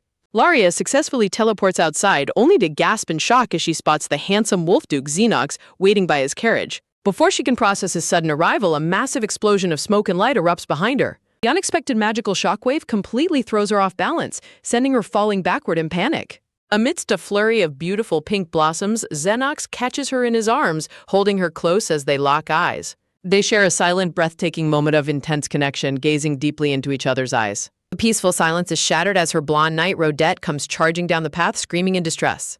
Raudette slides to a halt, desperately asking if she is unharmed, while Loria quickly reassures him that she is perfectly fine. A heavy, silent tension immediately fills the air as the blonde knight and the dark-haired Beastman exchange a venomous glare. Raudette warns her that being near him is too dangerous, but Xenox calmly asks if his presence has caused her any trouble. Xenox reminds her of his Beastman nature, but Loria enthusiastically assures him that his timing is absolutely perfect. Sensing their surroundings are too public, Xenox suggests moving their discussion about the sensitive topic to a more private location. Taking a gentlemanly step closer, he politely invites her to accompany him for tea. Looking incredibly bright and beautiful, Loria eagerly agrees to the invite as she moves toward the carriage. The scene shifts to the breathtaking, majestic white towers of the Grand Classium estate. Inside the carriage, a comically distressed Raudette squishes his face against the glass window, crying over her safety. Loria laughs off his dramatic display, warmly apologizing to Xenox for the chaotic state of her companion. A gentle breeze catches her shimmering silver hair as they finally step onto the estate grounds. Strolling through the familiar pathways, Loria nostalgically reflects on how the beautiful gardens haven't changed one bit. She fondly recalls a bright memory of the garden when it was filled with golden sunflowers in full bloom. Her thoughts drift back to her time as a cute white fox, remembering the incredibly kind butler, chef, and gardener who cared for her. Standing before the massive entrance doors, she takes a quiet moment to absorb the bittersweet feeling of returning. Looking up at the grand structure, Loria silently questions if she actually missed living in this massive estate. The heavy double doors creak open slowly, revealing a dimly lit, mysterious interior. Keeping her guard up, Loria steps inside side by side with Xenox, their footsteps echoing through the quiet halls. Her eyes widen in suspicion as she immediately senses a heavy, unsettling darkness swirling around them. Deeply unsettled, Loria notes that the Classium residence feels completely different than she remembers. Clenching her fists, Loria grows highly alert, realizing the mansion is actively shrouded in an unnatural, oppressive energy. Looking up at the vaulted ceiling, she notes that the overall atmosphere is heavy with a strange foreign presence. Loria realizes this chilling sensation is actually a powerful magical aura, strikingly similar to the energy she senses from Xenox. Xenox looks back at her with concern, but she quickly masks her worry, claiming she only felt a slight chill in the air. Her evasive answer leaves Xenox visibly tense and sweating, sensing that she knows far more than she is letting on. The loyal butler bows deeply in embarrassment, insisting he gave strict orders to clean every corner of the house. Laria and Xenox quickly wave their hands in reassurance, praising the cleanliness of the house to ease the old man's anxiety. But curiously, Loria asks if a magician has ever visited, and though the butler denies it, she is certain a magical trace remains. Looking down at her glowing magical bracelet, she reasons that the family's immense wealth might have drawn magic stones. Determined to fix the oppressive atmosphere, Loria confidently gathers her skirts and decides to clean the area herself. She channels her incredible powers, summoning intricate, glowing blue magic circles that illuminate the entire dark hall. The sudden burst of divine power shakes the mansion, sending the terrified servant screaming in absolute panic. The butler gapes in utter disbelief, his face twisting with shock at the massive display of magic. His eyes widen in complete terror as he witnesses a power beyond his wildest comprehension. With a spectacular burst of blue lightning, Loria's grand purification spell sweeps through the hall, completely banishing the dark shadows. Unleashing a massive wave of pure purification magic, the silver-haired girl shatters the oppressive dark aura gripping the mansion. With absolute determination, Loria clenches her fist, completely crushing the final traces of the black curse. Her bright, glowing smile returns as she cheerfully assures everyone that the danger has been completely taken care of. The stunned butler stands frozen, privately doubting how such complex, heavy magic could be purified so effortlessly. Feeling the refreshing air, the old servant fondly notes how the mansion's atmosphere feels exactly like when the beloved white fox, Shiro, was still here. Seeking to ensure the estate's absolute safety, the chibi silver-haired girl requests to inspect the interior, which the dark-haired Beastman lord readily permits. A sudden realization hits the butler, sending a cold shiver of panic through his very soul. When the frantic butler offers to guide them through the halls, a firm, black-gloved hand instantly stops him. Stepping in with quiet authority, the dark-haired duke pulls the startled girl close, declaring he will guide her himself. The old servant gapes in absolute disbelief at the unprecedented behavior of the formidable head of the house. Watching the duke smile so warmly at the silver-haired girl, the butler reflects that Xenox has never looked at anyone this way besides their long-lost fox companion. He silently concludes that this bizarre arrangement must be a miraculous twist of fate orchestrated by Shiro himself. Giant fluffy white paws playfully pat the heads of the two chibi companions. While a dramatic vow to protect the engagement rings out across the palace, the confused spirit of the little white fox wonders what is happening. Golden sunlight streams through the tall windows of the quiet, elegant drawing room. Xenox politely apologizes for his forwardness, but Laria enthusiastically encourages him, suggesting they fully commit to their fake relationship. A heavy, expectant silence descends as the two seat themselves across from each other in the grand parlor. Gazing at her familiar surroundings, Loria silently marvels at how the estate and its loyal butler remain completely unchanged after 3 long years. Breaking the quiet, Xenox curiously asks about the specific nature of the dark magic she purified, prompting Loria to pause in deep thought.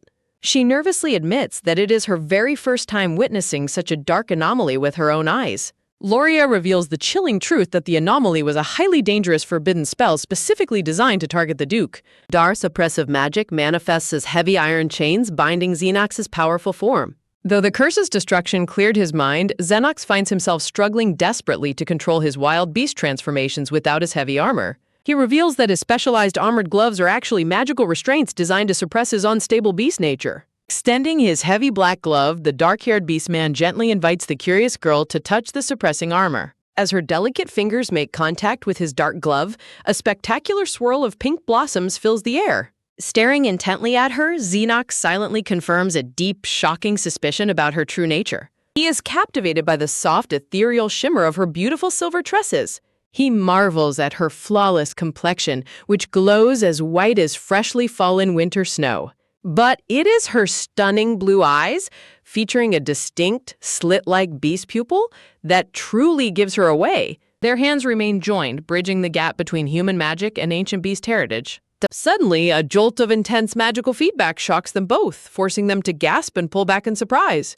The normally cold and untouchable war god is left completely flustered and breathless by the sudden connection. Blushing deeply, the Duke quickly apologizes for his lapse in focus, while Loria nervously laughs it off as her own distraction. An incredibly awkward, silent tension fills the chibi room as neither of them knows what to say next. Regaining her composure, Loria theorizes that magical cursed items must have been sneakily smuggled into the estate over a long period. To resolve this persistent threat, she suggests that the Duke should hire a highly skilled professional magician. Her sensible suggestion lingers in the quiet air of the elegant drawing room. However, finding a mage is nearly impossible, as the most talented magicians belong to the Fox clan, who fiercely refuse to help the Wolf clan. Loria shrinks back in chibi despair, fully realizing the bitter truth of this ancient tribal rivalry. Seeking a clever loophole, the silver-haired girl suggests that she could personally drop by occasionally to inspect the estate herself. Xenox is completely taken aback, his golden eyes widening as he eagerly questions if she is truly willing to do that. Loria playfully winks, confirming she will gladly do so for the entire duration of their temporary engagement. With a highly mischievous grin, she drops her main condition. Her incredible purification magic runs entirely on consuming raw, expensive gemstones. A dazzling array of precious diamonds, emeralds, and rubies materialize in her imagination as her primary fuel source. She secretly admits to herself that demanding such a lavish payment feels incredibly awkward, but it is a necessary sacrifice. The powerful Wolf Duke is left completely speechless by her unexpectedly bizarre and costly request. Beaming with angelic innocence, Loria reassures him that the expensive price is entirely worth permanently shattering his dark curse. A gentle breeze sweeps across a vast, beautiful field of bright golden sunflowers. Gazing at his savior, the legendary war god lets out a breathtakingly handsome, warm smile that could melt the coldest winter. Loria stands utterly bewildered as a sudden revelation completely turns her world upside down. Looking out at the breathtaking estate, her mind screams in utter disbelief at the sheer scale of the mansion. Loria wonders if even the specific layout of the garden matches her memories. Laria's desperate plea for gemstone payment leaves the wealthy Duke completely unfazed. She realizes that to a ruler of his stature, precious diamonds are practically worthless pebbles. Xenox casually dismisses the expense, explaining that gemstones are as common as gravel in his lands. Loria secretly panics, remembering she already absorbed his clan's most sacred treasure. To mask her guilt, Loria cheerfully insists on performing the purification for free. Xenox counters with a warm smile, determined to reward her efforts regardless. The two continue their playful negotiation in the quiet, elegant drawing room. Confused by his intense generosity, Loria silently questions his hidden motives. She fondly recalls the warmth of the mansion's loyal staff during her time as a fox. Loria hesitates, searching for a convincing excuse to hide her true identity. She puts on a brilliant, charming smile to ease the growing tension. Eager to change the subject, Loria suggests they begin their tour of the estate. Her sudden, radiant smile leaves the formidable war god completely flustered. Together, they begin searching the massive mansion for any lingering traces of dark magic. Loria carefully peers inside each room, keeping a watchful eye for anomalies. She spots her favorite childhood stuffed toy line carefully preserved on a cushion. Loria reminisces about how carefully her animal form was once pampered here. Loria informs the Duke that this particular area is completely free of curses. She asks if they have successfully secured all the critical areas. Xenox turns grim, revealing that one final crucial location still remains. Loria realizes the Duke is leading her toward a very specific destination. They stop before a massive, imposing set of locked wooden doors. Heart-pounding, Loria realizes exactly where they are standing. An ominous aura radiates from the chambers directly above them. Xenox reveals that this chamber was once completely ravaged by a devastating fire. The Duke warns her that the interior remains untouched and highly disturbing. Loria swallows hard, wondering if they preserved the ruins to gather evidence. She trembles in absolute terror, fearing her theft of the orb will be exposed. Clenching her teeth, Loria resolves to protect her secret at all costs. The heavy door slowly creaks open to reveal a dark, ruined study. Xenox observes her closely, noting her unusually tense and quiet demeanor. The Duke calls out her name, noticing her hands are shaking violently. Xenox apologizes for showing her such a dusty and neglected room. Overwhelmed by panic, Loria wonders if this entire tour is a trap. Before she can escape, a firm hand gently stops her. Not completely off guard, Loria's secret beast ears suddenly pop out. Her heart stops as she realizes her disguise has completely failed. The heavy, tense silence of the ruined room threatens to suffocate them. A thick layer of dust settles over the remains of the scorched library. Xenox marvels at how his chronic madness completely vanished upon touching her. He reflects on the years of agonizing pain and relentless auditory hallucinations. His ancient beast bloodline responds to her proximity with startling intensity. Xenix suspects that her connection to the legendary fox orb is real. He struggles to reconcile the memories of his beloved fox companion with Loria. Staring at the missing fox posters, Xenox vows to uncover her true identity. The mystery deepens as rumors of a missing noble girl send shockwaves through the Empire. Haunted by the truth, Duke Xenox clutches his head in anguish, questioning his own sanity. Walking through the ruined study, his footsteps echo with a deep, painful regret for leaving his beloved companion behind. He realizes that if he had only kept Shiro by his side, this agonizing tragedy could have been avoided. A heartbreaking realization strikes him that she would still be right next to him today. He agonizes over whether the clever little fox grew to resent his absence, remembering her terrifying escape from the roaring flames. His golden eyes flare with dark determination as he vows never to let her slip through his fingers again. Meanwhile, the delicate shimmer of silver hair catches the soft morning light. Standing by the window, Loria is filled with dread, knowing she can never return to Xenox now that he suspects her secret. Terrified by their accidental, heart-pounding embrace, the chibi girl desperately seeks a way to clear his suspicions when a mysterious dark feather floats down. A massive carrier crow suddenly swoops in, delivering an urgent message from her ally, Soulike. Unrolling the parchment, Loria quickly realizes that a critical situation demands her immediate presence. The haunting image of a legendary red beast looms large in her thoughts, hinting at a dangerous new threat. Under a brilliant full moon, a grand magic tower glows with intense, mystical energy. Haughty red-haired Sienna smiles triumphantly as she receives high praise for her revolutionary magic. A dazzling blue magic circle erupts on the floor, showcasing a complex spell that manipulates time itself. Sienna dismisses the praise with feigned modesty, claiming she still has a long way to go. Her instructor assures her that her rise to the pinnacle of the Ministry of Magic is now inevitable. The prestigious title of high-ranked magician Samad Ravel shines proudly on his official emblem. Despite the glowing praise, Sienna tightly clenches her fist in a silent, burning fury. Standing in her private quarters, she refuses to believe anyone could naturally possess such overwhelming magical talent without cheating. Gritting her teeth, Sienna vows to expose the fraud and reclaim her rightful glory at any cost. The scene shifts to a secluded, rustic tavern tucked away in the quiet corners of the city. A heavy wooden door creaks open as a mysterious visitor in a red gown steps inside. Behind the counter, a purple-haired man wearing an eye patch watches the newcomer with sharp curiosity. A flash of recognition crosses his face as he warmly welcomes his high society guest. Sienna demands to know if he has successfully located any skilled individuals for her covert operation. The host proudly presents his top candidate, a silent figure completely shrouded in a dark blue cloak. Unimpressed by the mystery, Sienna strictly commands the traveler to remove their hood and reveal their face. The hooded figure politely declines, explaining that concealing one's identity is an absolute rule for high-stakes commissions. Sienna's crimson eyes narrow in deep irritation at this unexpected defiance. She steps closer, questioning how she can possibly trust an operative whose identity remains hidden. The purple-haired broker quickly steps in to reassure his wealthy client of the candidate's absolute reliability. When Sienna demands immediate proof, the mysterious hooded figure abruptly turns down the commission entirely. A hilariously awkward silence descends on the room as the shocked aristocrat is left utterly speechless. Coughing politely, the hooded stranger declares that this job is far beyond their skill level and prepares to depart. Enraged by the sudden rejection, Sienna fiercely asserts her authority as the paying client. With a sharp snap of her fingers, she decides to take matters into her own hands. Sienna unleashes a powerful spell, forcing the reluctant mage to demonstrate their magical capabilities. Stunned by the sudden activation, the hooded girl's luminous blue eyes widen in sheer disbelief. A violent torrent of magical wind whips through the room, threatening to tear away her disguise. Watching the spectacle unfold, the sly broker smiles as if everything is going exactly to plan. Forced to defend herself, Loria channels her own unique magic to counter the sudden spell. A spectacular burst of energy surges forward, instantly overriding Sienna's constraint. In the blink of an eye, the magical feedback triggers a massive teleportation spell. The two women suddenly materialize in a grand empty stone courtyard of a majestic castle. Grinning with intense satisfaction, Sienna demands that the hooded mage finally show her true power. She casually struts away, inviting her mysterious partner to use whatever magic they excel at the most. Realizing she has no choice, Loria decides to play along for now before finding a way to escape this dangerous trap. The stage is set for a clash of magical egos as the haughty, red-haired Sienna mockingly questions if the mysterious hooded mage is too incompetent to cast a simple spell. Undeterred by the insult, the silver-haired Loria calmly asks if she can demonstrate some basic offensive magic to prove her capabilities. Amused by the audacious offer, Sienna scoffs in derision, completely underestimating her guest's true power.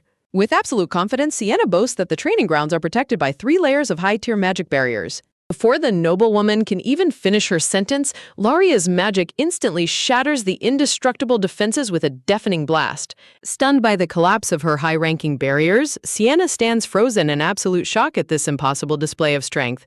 Breaking the tense silence, Loria awkwardly asks if she is financially responsible for the broken property, which a flustered Sienna quickly dismisses. Narrowing her crimson eyes, Sienna demands to know the true identity of this mysteriously powerful mage. Staring at the ruined courtyard, Sienna is haunted by the realization that her years of intense training couldn't even scratch the barriers this stranger bypassed instantly. Horrified yet captivated by the ease with which Loria used basic magic, Sienna resolves never to let this prodigy out of her sight. Plastering on a sweet, fake smile, Sienna quickly reassures her guests that the Ministry of Magic will cover the costly damages. Changing her tactics, Sienna approaches the hooded girl with feigned warmth, eagerly asking for her name. Behind her cheerful facade, the cunning aristocrat inwardly vows to secure this magical powerhouse as her personal pawn. Sensing the trap, Loria carefully conceals her identity, introducing herself under the alias of Lily. Sienna instantly tries to lock her down with an immediate contract, but Loria delivers a blunt, crushing rejection. Leaving the haughty noblewoman utterly speechless, the hooded mage firmly refuses the high-stakes commission. Frantic and desperate, Sienna begs to know her reasoning, offering to adjust any condition to meet her terms. Loria attempts to claim she lacks the proper skills, but Sienna aggressively cuts her off with a jaw-dropping financial counteroffer. Throwing her vast wealth around, Sienna promises to pay 10 times the standard rate and cover all travel expenses. Enticed by the sheer mountain of treasure, Loria's mercenary instincts kick in as she immediately accepts the deal. Sienna is left sweating in bewilderment at how easily the formidable mage was swayed by money.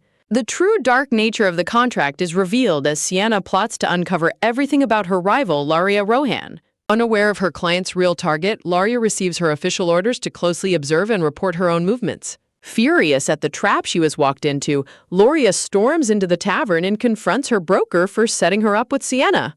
The purple-haired Solike casually brushes off her anger, admitting he knew about the investigation all along.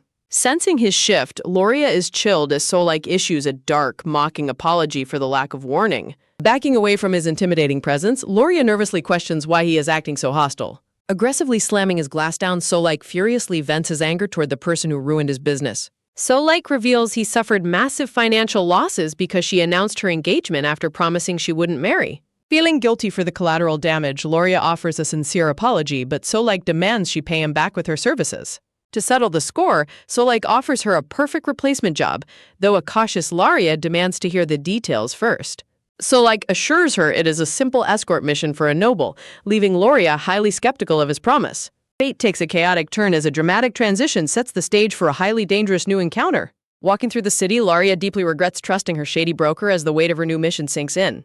Arriving at a massive, luxurious estate, she realizes this assignment is far more dangerous than she anticipated. Frustrated by the obvious setup, Loria silently vows to get revenge on Solike for lying about the simplicity of the job. The mighty Duke Xenox steps forward, greeting his disguised escort with a knowing, mocking smirk. Looking devastatingly handsome, the war god remarks that he has been eagerly waiting 10 whole days for her arrival. Realizing she has walked directly into the lion's den, Loria mentally curses her own stupidity for not asking who the client was. Xenox reaches out, demanding to know if she simply ignored the urgent letter he sent her. Loria quickly fabricates an excuse, claiming that bringing a highly visible escort would only arouse suspicion. Looking around the peaceful estate, Loria nervously questions if such a secure mansion truly needs her protection. Xenox leans close, explaining that he requires her services because a persistent stalker has been targeting him. Stunned by the unexpected revelation, Loria gasps in sheer disbelief at the thought of someone stalking the formidable Duke.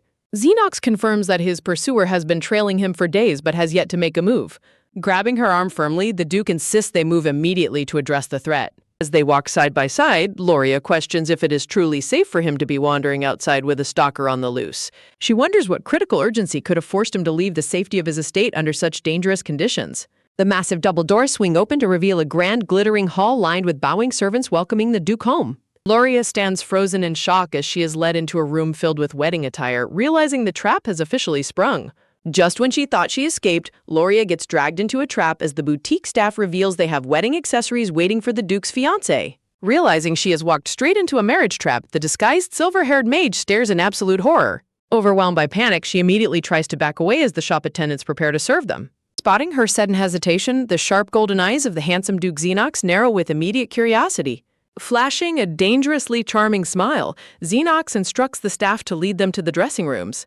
Trapped in a corner of pure embarrassment, the adorable silver-haired Loria blushes furiously under her dark blue hood. Trembling with every step, she reluctantly follows the towering Duke deeper into the luxurious bridal boutique. The pressure intensifies as Xenox reveals his true intention. He is here to handpick a stunning gift for his mysterious fiancé. He sighs deeply, admitting his fiancé hasn't shown her face in 10 whole days, sending a jolt of pure guilt through Loria. As Xenox reaches out to inspect the collection of dresses, the tension in the room reaches a boiling point. Turning around with absolute confidence, Xenox presents an exquisite blue gown, eagerly waiting for her professional reaction. Forced to maintain her alias, Loria sweat drops, quickly offering a nervous apology about being far too busy lately. Amused by her flustered excuses, the Duke flashes a knowing smirk that completely terrifies her chibi inner self.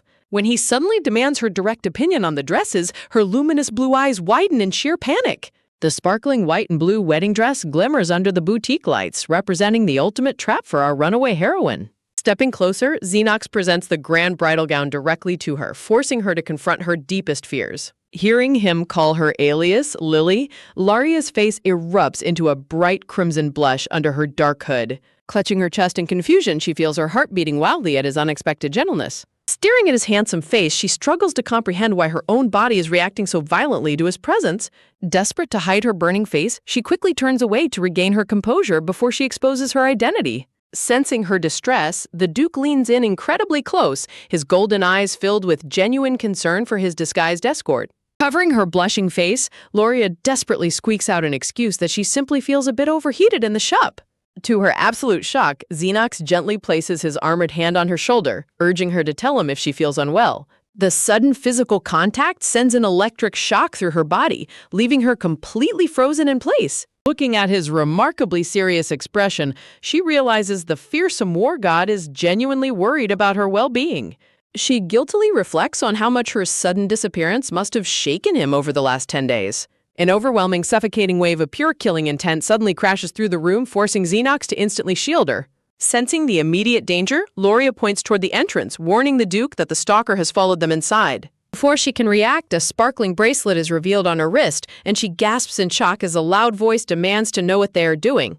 Completely blindsided by the sudden intrusion, the disguised girl panics as her world is turned completely upside down.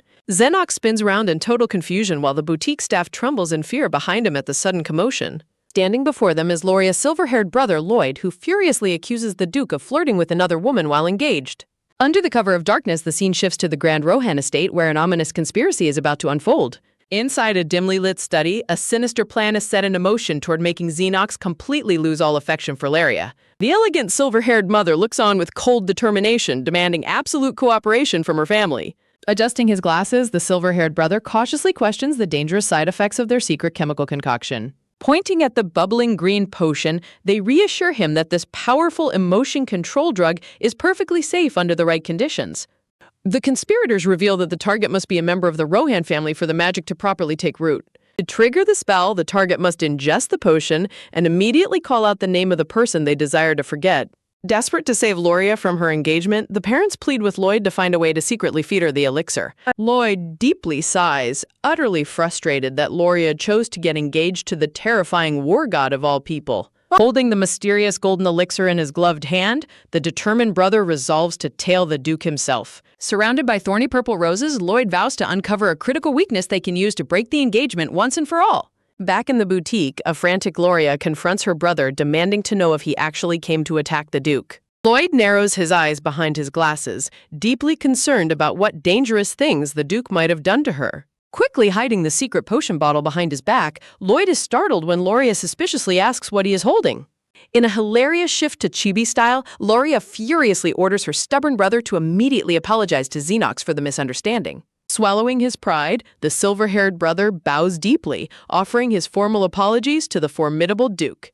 Xenox casually accepts the apology, but Loria inwardly screams in terror as he wraps his arm around her shoulder again.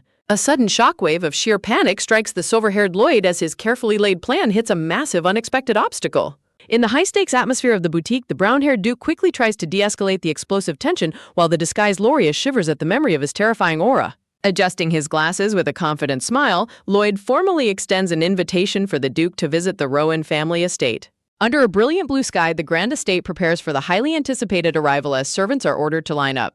Every corner of the massive mansion is meticulously polished to a dazzling crystal-clear shine. The head servants assure that every single detail is perfect, boasting a spotless floor polished to a slippery sheen. A sinister, fanged grin signals that the final stage of their hidden plan is officially underway. Loria stands before the mirror, looking absolutely breathtaking in the elegant blue and white gown chosen for her. She nervously adjusts her dress, questioning if such an elaborate outfit is appropriate for a casual visit. Suddenly, a firm hand grips her shoulder from behind, cutting off her doubts immediately. Her silver-haired mother looms behind her with a terrifyingly sweet smile, dissecting the Duke's hidden intentions behind the dress. Loria tries to downplay the significance of the outfit, but her intense mother fiercely shuts her down. Loria reluctantly yields, though she privately grumbles that the design feels far too comfortable. Her father beams with pride at her appearance, while her brother Lloyd keeps a critical, protective eye on the situation. Both men are immediately overwhelmed by how incredibly cute Loria looks in her new outfit. Lloyd panics internally, demanding a more modest outfit to prevent the Duke from falling head over heels. Loria sighs in frustration, pointing out that any more fabric would make the dress look like nightwear. The family descends into absolute hysterics at the scandalous thought of the Duke seeing her in sleepwear. They vehemently agree that such a casual display would completely ruin her refined, ladylike image. Overwhelmed by her family's dramatic reactions, a flustered chibi Loria can only nod in defeat. The chaotic family moment is suddenly shattered as a butler bursts through the doors to deliver an urgent report. Loria freezes in pure suspense as the butler officially announces the arrival of the formidable Duke. Staring blankly, she braces herself for the high-stakes confrontation that is about to unfold. Outside, a grand convoy of luxurious horse-drawn carriages rolls majestically into the estate grounds. Step by step, the Duke approaches Loria, smoothly offering an array of lavish gifts to mark his visit. Flashing a dazzlingly handsome smile, he cordially requests that her family accept his offerings. The sudden display of overwhelming generosity leaves Loria's entire family completely dumbfounded and paralyzed. While her mother politely hesitates, Loria internally screams at the absurdly rare and priceless nature of his gifts. He casually presents a gold-embossed title deed to a luxurious southern resort villa. Her father trembles in sheer disbelief as the Duke reveals he has already registered the entire property under Loria's name. Her family sits in crushed defeat across from the couple, their grand plans completely dismantled by the Duke's opening move. Forced to play along, Loria musters a sweet smile to thank the Duke, secretly feeling guilty for continuing the facade. The family is struck by a wave of absolute horror as Loria plays her role, calling the Duke her beloved. Loria looks on in sheer bewilderment as her family crumbles into complete dark despair at her words. A sinister smile plays on her mother's lips as she calls for the servants to bring in the next phase of her trap. An exquisite tray of decorative cupcakes and tarts is served, but a dark secret is baked right into these sweet treats. Alongside the cupcakes, a plate of meticulously prepared cookies is offered to the unsuspecting guests. Loria immediately freezes in suspicion, recognizing that these cookies are items she absolutely detests and never keeps around. Her mother flashes a knowing, wicked grin, confirming Loria's worst fears. Loria's eyes widen in sheer horror as she realizes her mother is actively plotting a dangerous trap. In a frantic panic, Loria screams a desperate warning for Xenox to stop before he takes a single bite. Ignorant of the hidden danger, the handsome Duke happily takes a bite, praising the rich flavor. The Duke politely offers some of the sweets to the Countess, who smoothly declines with a falsely sweet response. The noble war god remains completely relaxed, unaware of the magical trap tightening around him. His gloved hand reaches toward the plate of cookies, pushing the high-stakes culinary gamble to a critical breaking point. Loria can only stare in breathless terror as the Duke prepares to ingest the potentially mind-altering sweet, leaving his fate hanging by a thread. Secrets unravel in the shadows as a forbidden magical trap is set to tear two souls apart. Xenox warmly offers Loria a sweet treat, completely oblivious to the dangerous magical conspiracy unfolding around them. Watching closely, the silver-haired mother gloats in secret triumph as her targeted trap falls perfectly into place. Breaking the quiet tension of the drawing room, the Countess politely initiates a highly calculated conversation with the Duke. The Duke calmly grants her permission to speak, while she deceptively preaches about wanting true love for her daughter. Laria silently screams in pure desperation, praying that Xenox will reject her mother's manipulative questioning. Backed by a beautiful aura of blooming roses, the Duke passionately confesses his undying belief that their meeting was destiny. The unexpected romantic confession hits the family like a physical shockwave, leaving them utterly dumbfounded. An awkward, heavy silence envelops the grand reception room as everyone digests the Duke's bold declaration. Lloyd watches in mounting panic, desperately wondering why the targeted magical potion has shown absolutely no effect. The Countess begins to sweat in disbelief, fearing that they somehow botched the recipe and left the potion out entirely. A delicate hand reaches for the checkered treats as the realization sets in that their carefully laid plan is failing. Horror strikes the room as the Countess unknowingly pops the potion-laced cookie directly into her own mouth. Time seems to grind to an absolute halt as the family stares at the impending magical disaster. Under the sudden, powerful influence of the magic, the Countess coldly demands an immediate divorce from her beloved husband. The tearful Count desperately begs his wife to remember him, only to be brutally rejected with pure, unadulterated disgust. The room erupts into absolute chaos as the father wails loudly, leaving Loria completely bewildered by the sudden domestic meltdown. Realizing the gravity of their self-inflicted crisis, Lloyd urgently demands to know the location of the antidote. As Lloyd struggles to calm his weeping father with promises of a cure, a listening Loria suddenly uncovers their treacherous secret. Loria steps forward in anger, demanding to know if her mother ingested a magical potion, while Lloyd groans in deep regret. To de-escalate the chaotic family drama, the Duke politely asks to be excused from the room for a brief moment. Alone with her brother, Loria furiously confronts him about their underhanded plot to poison the snacks. Lloyd quickly shifts the blame, admitting that the scheme was entirely their parents' brainchild. Refusing to accept any cheap excuses, Loria cold shoulders her brother's desperate attempts to justify their actions. She rubs her temples in absolute frustration, trying to process the sheer stupidity of her family's dangerous antics. Loria scolds her brother for using a cursed draft that reverses love, while Lloyd weakly claims their father swore it was beneficial for health. Hurt and betrayal wash over Loria as she realizes her family's support of her engagement was nothing but a sham to buy time for their scheme. As her mother packed her bags to leave forever, Lloyd mentally kicks himself for not preparing an antidote in advance. Stepping up to fix the mess, Loria confidently declares she can brew the antidote herself and orders her brother to supervise their parents. The scene shifts to a hidden, dusty laboratory where the tools of magic stand ready for a high-stakes alchemy session. Laria stares down at the magical concoction, deeply pondering the cruel reality of a spell designed to destroy love. She convinces herself that the potion would never have worked on Xenox anyway, since their contract engagement lacks any real romantic feelings. Pain pierces Loria's heart as she acknowledges that the Duke's true affection is reserved only for her beast form, Shiro, and not her human self. Alone in the quiet lab, she is forced to admit the painful truth that she has fallen deeply for the fearsome Duke. Shaking her head to dispel the depressing thoughts, she resolutely focuses her mind on the urgent task at hand. With absolute focus, Loria channels her latent magical energy into a brilliant glowing red crystal. Though her brother is a medical genius, his lack of magical talent makes him useless for brewing, leaving Loria as the family's sole hope. Unleashing her formidable spellcasting abilities, she prepares to execute the complex magical recipe with flawless precision. Thanks to her sharp memory, Loria successfully brews 2 glowing cyan vials of the vital antidote. Under the cover of a peaceful, starry night sky, the cure to their self-made crisis is officially complete. The glowing blue vial is carefully placed on the drawing room table, ready to break the spell. The Countess blinks in sudden clarity as the powerful antidote successfully snaps her out of the magical trance. Seeing his beloved wife return to her senses, the tearful Count bursts into dramatic sobs of pure relief. The sweet harmony of the household is restored as the Countess gently comforts her weeping husband with a warm embrace. With the crisis resolved, Loria delivers a chilling warning to her brother, demanding a full confession the moment she returns from seeing the Duke off. As she walks down the grand hallway, the heavy weight of her unspoken feelings for the Duke pulls down on her heart. She realizes her family targeted Xenox instead of her out of a twisted sense of protection to keep her safe from the potion's risks. She silently vows to force her chaotic family to deliver a proper, formal apology to the unsuspecting Duke. Stepping toward the guest parlor, she prepares to face the man who has completely captured her heart. Mustering her best sweet smile, Loria opens the door to apologize for the delay, but what shocking truth awaits her on the other side? A shocking turn of events unfolds as Loria stands frozen, calling out to her guest in sheer disbelief. Her blue eyes widen in sheer astonishment as she witnesses an impossible, reality-shattering transformation right before her. Sitting on the carpet is a tiny black wolf pup, realizing its bizarre new predicament as Loria questions its true identity. The silver-haired lady demands to know what happened, while the tiny beast explains its sudden, mysterious shape-shifting. Loria trembles as a terrifying theory begins to form in her mind about the true nature of this transformation. The adorable black pup calmly licks its paw, completely unaware of the sheer panic gripping his companion.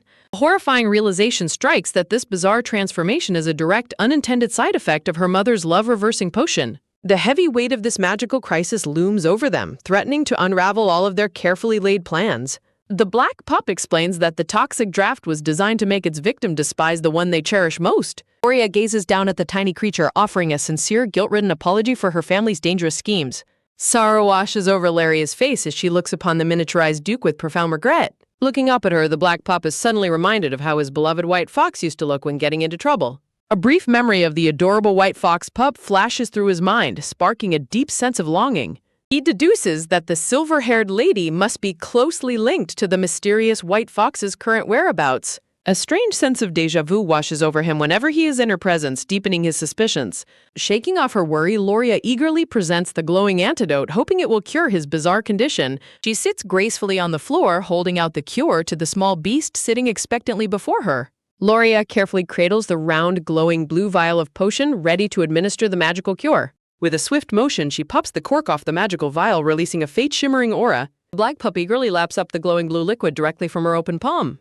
Laria watches with a soft, blushing smile, her heart fluttering at the incredibly adorable sight. She reminds herself that despite his current cute appearance, the creature before her is no ordinary wolf. A grand vision of Xenox in his fearsome imperial military uniform highlights his true, formidable status as a powerful war god. Yet, looking back at the tiny black pup sitting on the floor, she cannot help but feel overwhelmed by its sheer cuteness. The pup's fluffy black ears twitch, reacting to Loria's silent but intense admiration. She nervously assumes that a proud warrior like him would detest being called adorable in this form. Loria quickly stammers an excuse, claiming she meant to call him sleek and dashing rather than cute. The black pup tilts his head, curiously asking if she genuinely finds his current form attractive. Flustered and blushing, the silver-haired lady nervously tries to deflect her mounting embarrassment. She gently lifts the tiny black pup, holding him up to a large mirror to show him his new reflection. Looking at his tiny reflection, she points out just how incredibly small he has become. She cradles the tiny wolf in front of the glass, emphasizing his miniature stature compared to his human self. Laria squeezes him affectionately, admitting that while she cannot call him majestic, he is undeniably charming. Amidst a backdrop of hearts, she suddenly understands why Xenox was so obsessed with her own beast form. She places him on the green sofa, suddenly wondering aloud why the love-reversing potion caused him to transform into a wolf pup. Pup admits he is unsure of the reason, but promises to investigate the mystery soon. Laria sits beside him, gently asking if he feels any changes after consuming the antidote. The black pup looks back at her, blankly stating that he does not feel any different at all. A tense silence fills the room as the antidote shows absolutely no sign of reversing the transformation. Laria's eyes widen in sheer horror as the terrifying reality of the failed cure sinks in. A wave of panic washes over her as she dreads the possibility of him being trapped in this form forever. She desperately vows to find another way to restore him to his original powerful self. Clenching her hands, Loria blames herself for dragging the proud Duke into her family's dangerous magical mess. The black pup stares at her in silence, deeply touched by her genuine concern and determination. She turns her face slightly, her heart heavy with the immense responsibility of his fate. In a tender gesture of comfort, the tiny pup places his soft black paw directly on her hand. Loria smiles warmly, her heart melting at how incredibly precious and sweet he is being. Breaking the quiet moment, the black pup perks up his ears to initiate a crucial conversation. He politely requests permission to hide at her family's estate while he remains in this vulnerable state. The miniature Duke explains that if his enemies discover his current condition, they will stop at nothing to destroy him. In a shopping twist of fate, the fearsome Duke finds himself reduced to a helpless, adorable black wolf pup, utterly vulnerable to the whims of destiny. Relieved by his willingness to trust her, Laria beams with a warm, comforting smile as she readily agrees to help him hide. Expressing his deep gratitude, the tiny black wolf pup formally thanks Laria for keeping his bizarre condition a secret. Turning her attention to her chaotic family, Loria confronts her parents to demand a full explanation for their dangerous potion plot. In the quiet tension of the parlor, her father desperately claims his reckless actions were only meant to protect his beloved daughter. Outraged by the weak excuse, the Countess furiously questions how putting a powerful war god in danger could ever be for the best. Loria watches the heated exchange in silence, stunned by the sheer chaos of her parents' misguided protective instincts. Pointing out the fatal flaw in their logic, Loria declares that they should have targeted her instead of risking the Duke's wrath. Terrified of the consequences, Loria's brother Lloyd meekly stammers his promise to deliver a heartfelt apology to the shrunken Duke. Without warning, a chilling command echoes through the room, demanding that she immediately sever her engagement with the terrifying Duke. Loria gasps in disbelief as she stares down her parents, unable to comprehend their sudden and drastic demand. Her parents argue that no caring family would ever allow their precious daughter to be wed to a man with such a bloodthirsty reputation. Her mother nervously tries to justify their extreme plan, explaining that the love-reversing potion was their only desperate way to break the bond.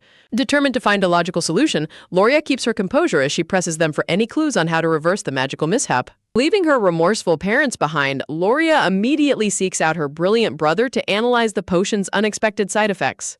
Approaching Lloyd, she carefully brings up the mysterious possibility of unusual anomalies in the potion's formulation. Lloyd confidently assures her that the potion should be completely stable, questioning her sudden worry about potential side effects. He admits that while a rare conflict in the magic-specific activation conditions could cause issues, such a scenario is virtually impossible. Raising a finger to illustrate his point, the medical genius begins to explain the exact mechanics of a magical condition clash. He uses the example of a specialized draft designed to target and alter the emotions of only a living, breathing subject. However, the spell becomes highly unpredictable if the target fails to meet the core biological requirements at the exact moment of consumption. As she listens to the theory, a wild and terrifying realization begins to dawn on Loria about the true nature of Xenox's heart. Lloyd explains that a conflict of this magnitude would force the magic to warp, resulting in a bizarre physical transformation instead. She pieces together the devastating truth. Xenox's deep love is reserved only for Whitey, unaware that his beloved white beast is Loria herself. Since he believes his feelings for Loria are strictly contract-based, the love-reversing potion clashed violently with his hidden devotion to Whitey. A shocking revelation takes hold. His profound affection for the mysterious white beast is the very reason he transformed into a pup. Clenching her hand in doubt, she tries to convince herself that this theory is impossible since Xenox has no memory of their fateful encounter. From his perspective, the white beast was nothing more than a cunning thief who vanished into the night with his precious family heirloom. She reasons that if he felt anything toward Whitey at all, it would surely be bitter resentment rather than genuine magical love. A heavy weight of uncertainty presses down on her, leaving her torn between hope and fear for the Duke's future.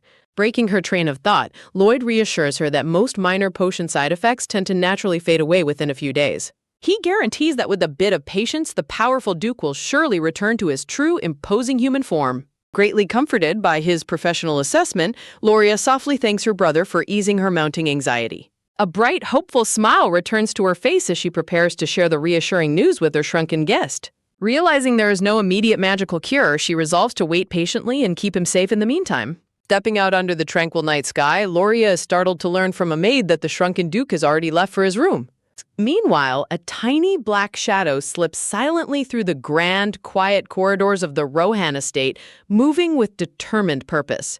The miniature wolf pup dashes across the cold marble floor, eager to uncover the truth hidden within the mansion. Sneaking around the estate, the clever creature uses his sharp senses to navigate the unfamiliar territory undetected. His golden eyes narrow as he senses a mysterious connection lingering between this aristocratic family and his beloved white fox. He recalls sensing the faint ethereal trace of a powerful fox beat directly from Loria during their brief interactions. With that mystical energy serving as his only clue, the Duke is determined to unravel the secrets surrounding her true identity. Standing proud and resolute, the shrunken commander vows to uncover the truth, unaware of the chaotic storm gathering around him.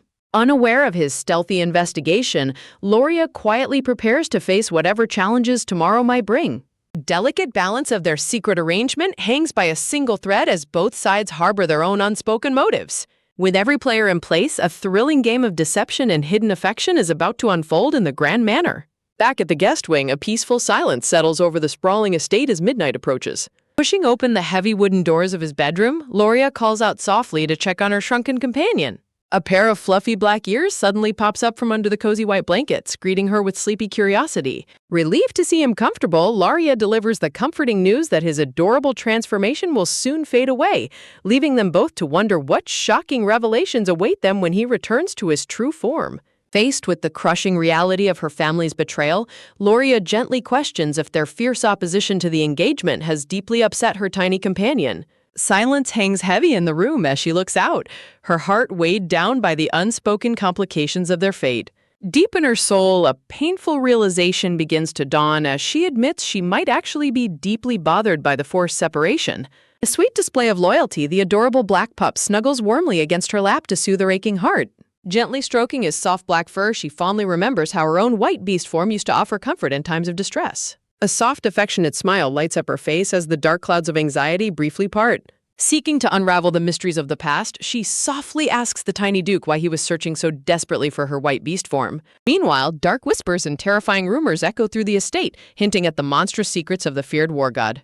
Deep within the shadows of a quiet forest, a helpless white rabbit suddenly senses an oncoming storm of pure terror. Heavy, commanding footsteps shake the earth as a dangerous presence steps out from the darkness. Frozen in sheer panic, the tiny forest creature gazes up as an imposing shadow looms directly over it. Driven by a primal survival instinct, every wild beast instinctively flees from Xenox's suffocating monstrous aura. Startled by the overwhelming pressure of his presence, a flock of crows takes flight into the twilight sky. During those dark times, the battle-weary commander was slowly losing his mind to the endless horrors of war. Haunted by violent visions, his golden eyes flash with madness under the cold light of his estate. Standing in a ruined hall littered with fallen soldiers, Xenox struggles desperately to distinguish reality from his bloody hallucinations. Exhausted and broken, he wonders if he is trapped in a never-ending nightmare from which he can never wake. Though he fought with brutal strength to end the war and avenge his parents, the cycle of violence refuses to release his soul. From the depths of his fractured mind, a sinister voice whispers that the bloodshed is far from over. His malicious inner demon physicalizes in the shadows, placing a dark hand over his eyes to pull him deeper into the abyss. A cruel, mocking smirk spreads across the darkness as his sanity begins to completely unravel. Covered in blood, the Duke stands on the brink of total madness, consumed by the terrifying ghosts of his past. Unable to bear the crushing weight any longer, his deadly sword slips from his trembling grasp.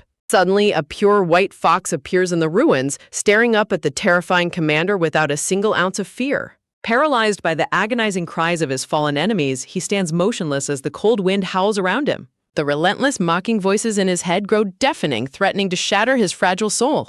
Desperate to escape the endless torment, he looks down at his fallen weapon one last time. Finally succumbing to the mental exhaustion, the powerful Duke collapses unconscious onto the cold stone floor. A serene stillness settles over the grand estate as hours pass beneath the glowing chandelier. Slowly, his striking golden eyes flutter open as the dark fog of his mind begins to clear.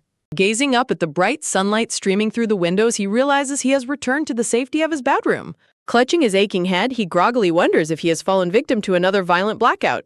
To his absolute shock, he looks down to find the adorable white fox sleeping peacefully right on his lap. Holding the tiny creature, he is completely baffled as to why it refuses to run away from his murderous aura. Hearing the sudden commotion, a terrified young butler holding a lantern rushes into the room to investigate.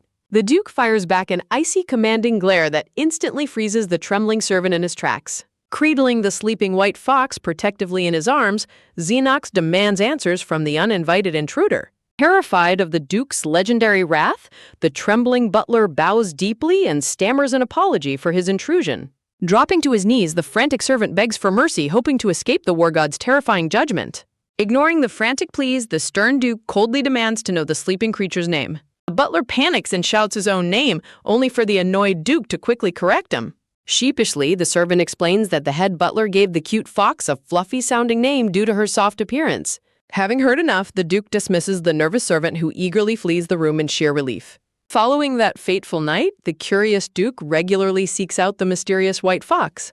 Sitting quietly in his study, he wonders if the little beast will ever grow afraid of his dark presence.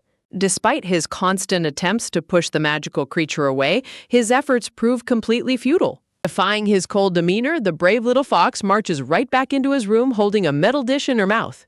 Completely exasperated, the stern Duke questions if she is begging for food and bluntly orders her to go to the kitchen. In a hilarious show of attitude, the sassy white fox drops the metal bowl, letting it clatter loudly onto the floor. She barks defiantly, completely unfazed by the fearsome Duke as a thrilling battle of wills begins to unfold between them. Sweat pours down the chef's face as he trembles in pure terror before his formidable master. Rita back with a faster speed. Carrying the cute white fox, Xenox flatly demands food for his animal companion from the intimidated cook. A beautifully arranged plate of fresh fruits and cooked meat is prepared to appease the royal pet. The white fox barks happily, overjoyed by the delicious meal placed right before her. While Xenox grumpily warns the fox not to demand such favors again, she completely ignores him and eats. Xenox jokingly threatens to turn the small beast into a scarf, though she knows she is far too tiny. Rain pours heavily over the silent castle on a tragic day of remembrance for the former rulers. Xenox stands alone in the quiet gallery, mourning his late parents before their grand portrait. The scene shifts abruptly to a recruiting message, a transitional interlude highlighting the complex world of the noble families. Dark storm clouds gather over the majestic spires of the estate as a grim memory unfolds. Years ago, a panicked guard burst through the door screaming the horrific news of the master's demise. 2 ornate coffins topped with white flowers lay in the dim sanctuary, marking a sudden, brutal tragedy. The servants whispered in horror, spreading rumors about the gruesome fate of the Duke and Duchess. Young Xenox stood frozen in shock, suddenly burdened with the crushing weight of his family's legacy. Consumed by a dark desire for vengeance, his golden eyes flashed with a terrifying, murderous intent. On the verge of losing himself to despair, the young lord was suddenly startled by a gentle touch. Looking down, he found the brave white fox offering him a bright sunflower in her mouth. The magical creature leaped up beside him, refusing to let him wallow in his dark thoughts. Xenox stared in utter disbelief, his cold heart softened by the little beast's fearless warmth. He realized the mysterious white fox was trying to comfort him in his darkest hour. His gloved hand hesitated, deeply moved by a gesture of affection he had never experienced before. He gently petted her head, a rare, tender smile breaking through his stony expression. Xenox teased her about a ridiculous name, deciding she deserved something much better than Fluffy. He affectionately renamed her Shiro, cementing their unspoken bond beneath a flurry of blue flowers. From that fateful day on, having the white fox by his side became a comforting daily routine. But when she suddenly vanished, leaving behind only broken glass, his life instantly turned into a living hell. He plastered search posters all over the capital, desperately refusing to return home in case she came back. 3 painful years passed in agonizing silence as he searched every corner of the kingdom. Back inside the present, the shrunken pup wonders why he is still so desperately seeking his lost companion. In her human form, Laria looks at him with deep sadness, realizing how much he truly needed her. She softly sighs, asking if there is anything else he wants to know about the white beast. Deciding it is too late for heavy questions, Laria bids her tiny companion sweet dreams for the night.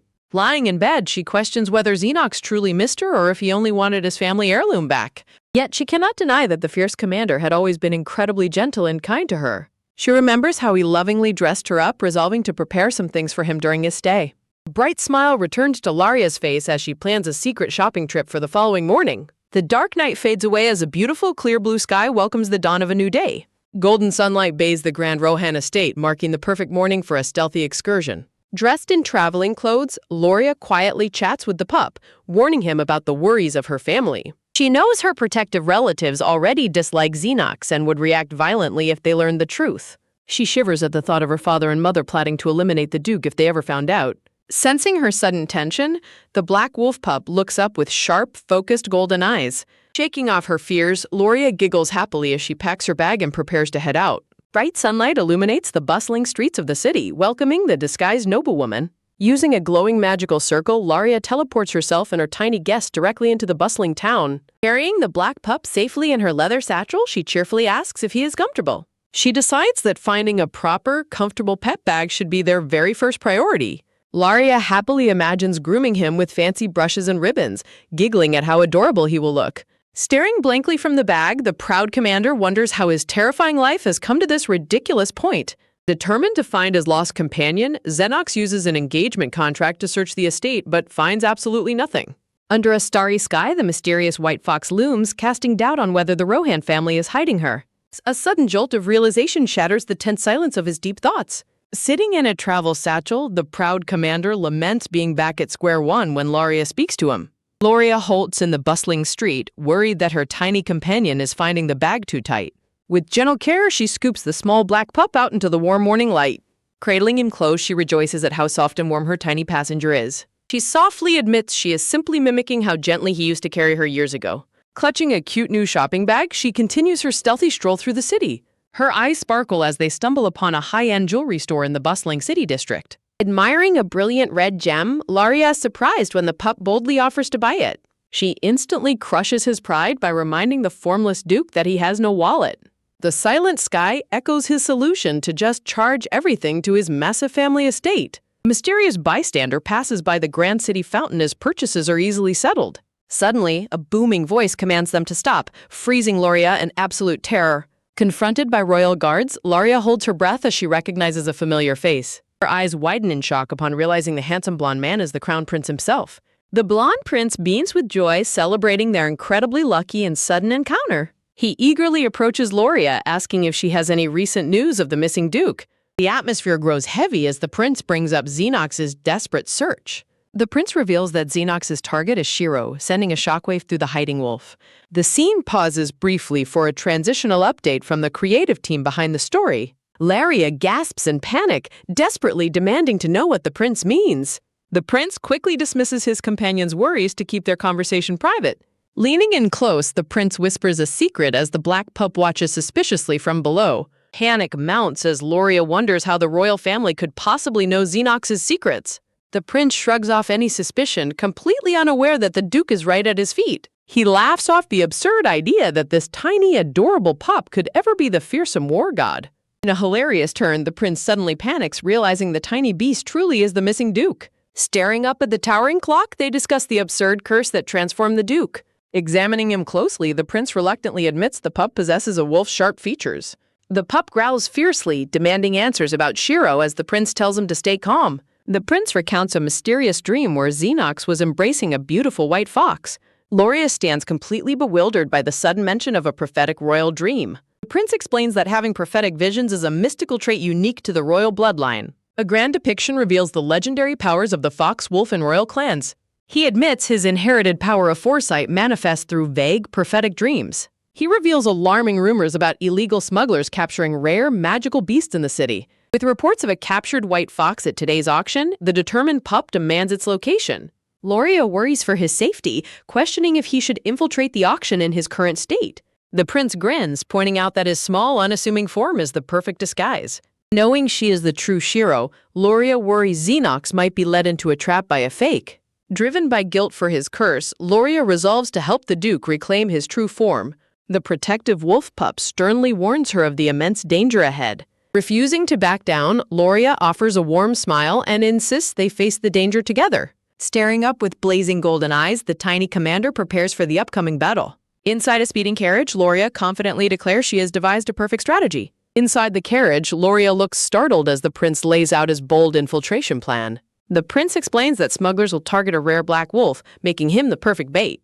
Terrified of the risks, Loria fiercely protests using her small, fragile companion as live bait. Deep in disguise, Loria cradles the tiny black wolf pup, warning him that navigating this dangerous criminal underworld requires following the prince's lead.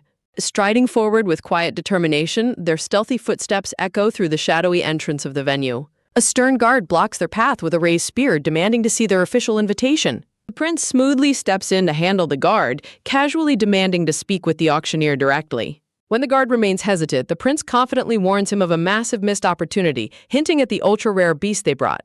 With a theatrical gesture, the prince boasts that their prize is an extraordinary creature never before seen on the continent. He proudly presents Loria holding the pup, revealing it to be the legendary, long-extinct black wolf. The greedy auction manager gasps in absolute shock, instantly recognizing the immense value of the mythical beast. He marvels at the pup's perfect glossy black fur and piercing golden eyes that burn like the sun. The manager remains utterly captivated, stunned to see such a magnificent specimen at such a young age. Dropping to his knees in desperation, the manager eagerly asks the disguised duo for their selling price. Just as the prince begins to negotiate, Loria boldly cuts in and demands an astronomical starting price of 100 million. The prince stands completely dumbfounded by Loria's incredibly aggressive and fearless bargaining tactic. The smug merchant scoffs at her high price, counter-offering 120 million to show how the world works. Unfazed, Loria warns the merchant that he will desperately regret passing up on the pup once he witnesses its incredible intelligence. Prompted by her command, the proud black pup walks forward to show off his abilities. With a highly reluctant sigh, the tiny commander places his paw directly into the prince's open hand. The prince watches in amusement as the highly trained beast easily spins around on command. Loria happily scoops the adorable pup back into her arms, further proving how gentle and tame the legendary wolf is. The merchant breaks into a cold sweat under Loria's intense, unyielding gaze, realizing he is completely outmatched. Outside the grand estate, Loria ruthlessly raises the price even higher to 150 million. Completely cornered, the panicked merchant frantically accepts her extreme terms and begs to finalize the deal. Loria flashes a sweet, victorious smile, knowing her clever strategy has successfully secured their entry.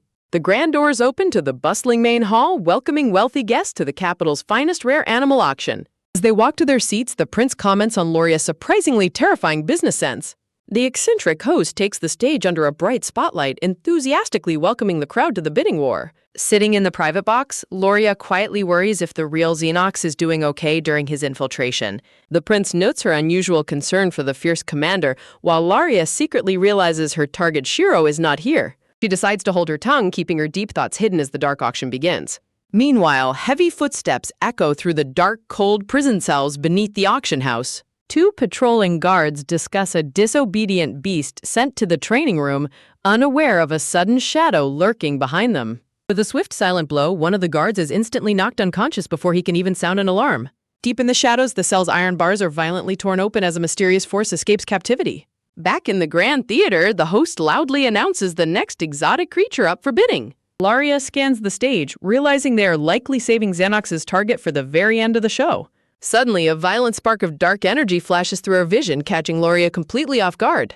Her eyes widen in horror as she senses a familiar, sinister magical energy lingering in the crowd. She spots a mysterious hooded figure in the audience radiating a powerful brainwashing spell. A tense silence fills the room as the unseen magical threat looms over the unsuspecting noble guests. Loria narrows her eyes at the cloaked figure, instantly identifying the dark magic as mind control. As the prince asks what is wrong, Loria sternly tells him to remain quiet so she can focus. Realizing the spell is hidden from normal eyes, Loria wonders who could possibly be casting such forbidden magic. Drawing on her own mystical powers, she prepares a counterspell to track down the culprit's magic. Loria unleashes her magic, shattering the cloaked sorcerer's focus and causing their spell to unravel. She quickly alerts the prince that a dangerous sorcerer is actively using a forbidden spell in the crowd. The prince gasps in confusion as the dark, scattered magical energy begins flowing back toward its source. Grasping the invisible magical thread, Loria vows not to let the mysterious caster escape her grasp. She abruptly stands up and bolts from her seat, leaving the bewildered prince behind. Her footsteps land heavily on the stone floor as she sprints through the narrow corridors of the theater. Sensing the magic unraveling, the mysterious cloaked figure leaps away, desperately fleeing into the dark corridors. White-hot speed lines tear through the darkness as a high-stakes chase reaches its absolute boiling point. Cornered in the shadows, the mysterious red-hooded figure grits his teeth in pure frustration.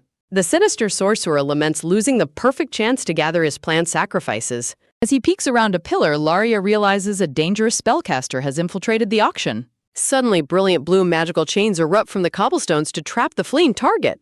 The startled red-hooded sorcerer panics as he realizes a powerful pursuer is right on his heels. He unleashes a barrage of floating red blades, but the brave silver-haired girl stands her ground. The determined Loria summons a massive defensive barrier to deflect the lethal attack. She realizes this dangerous magic perfectly matches the curse left at the Classium estate.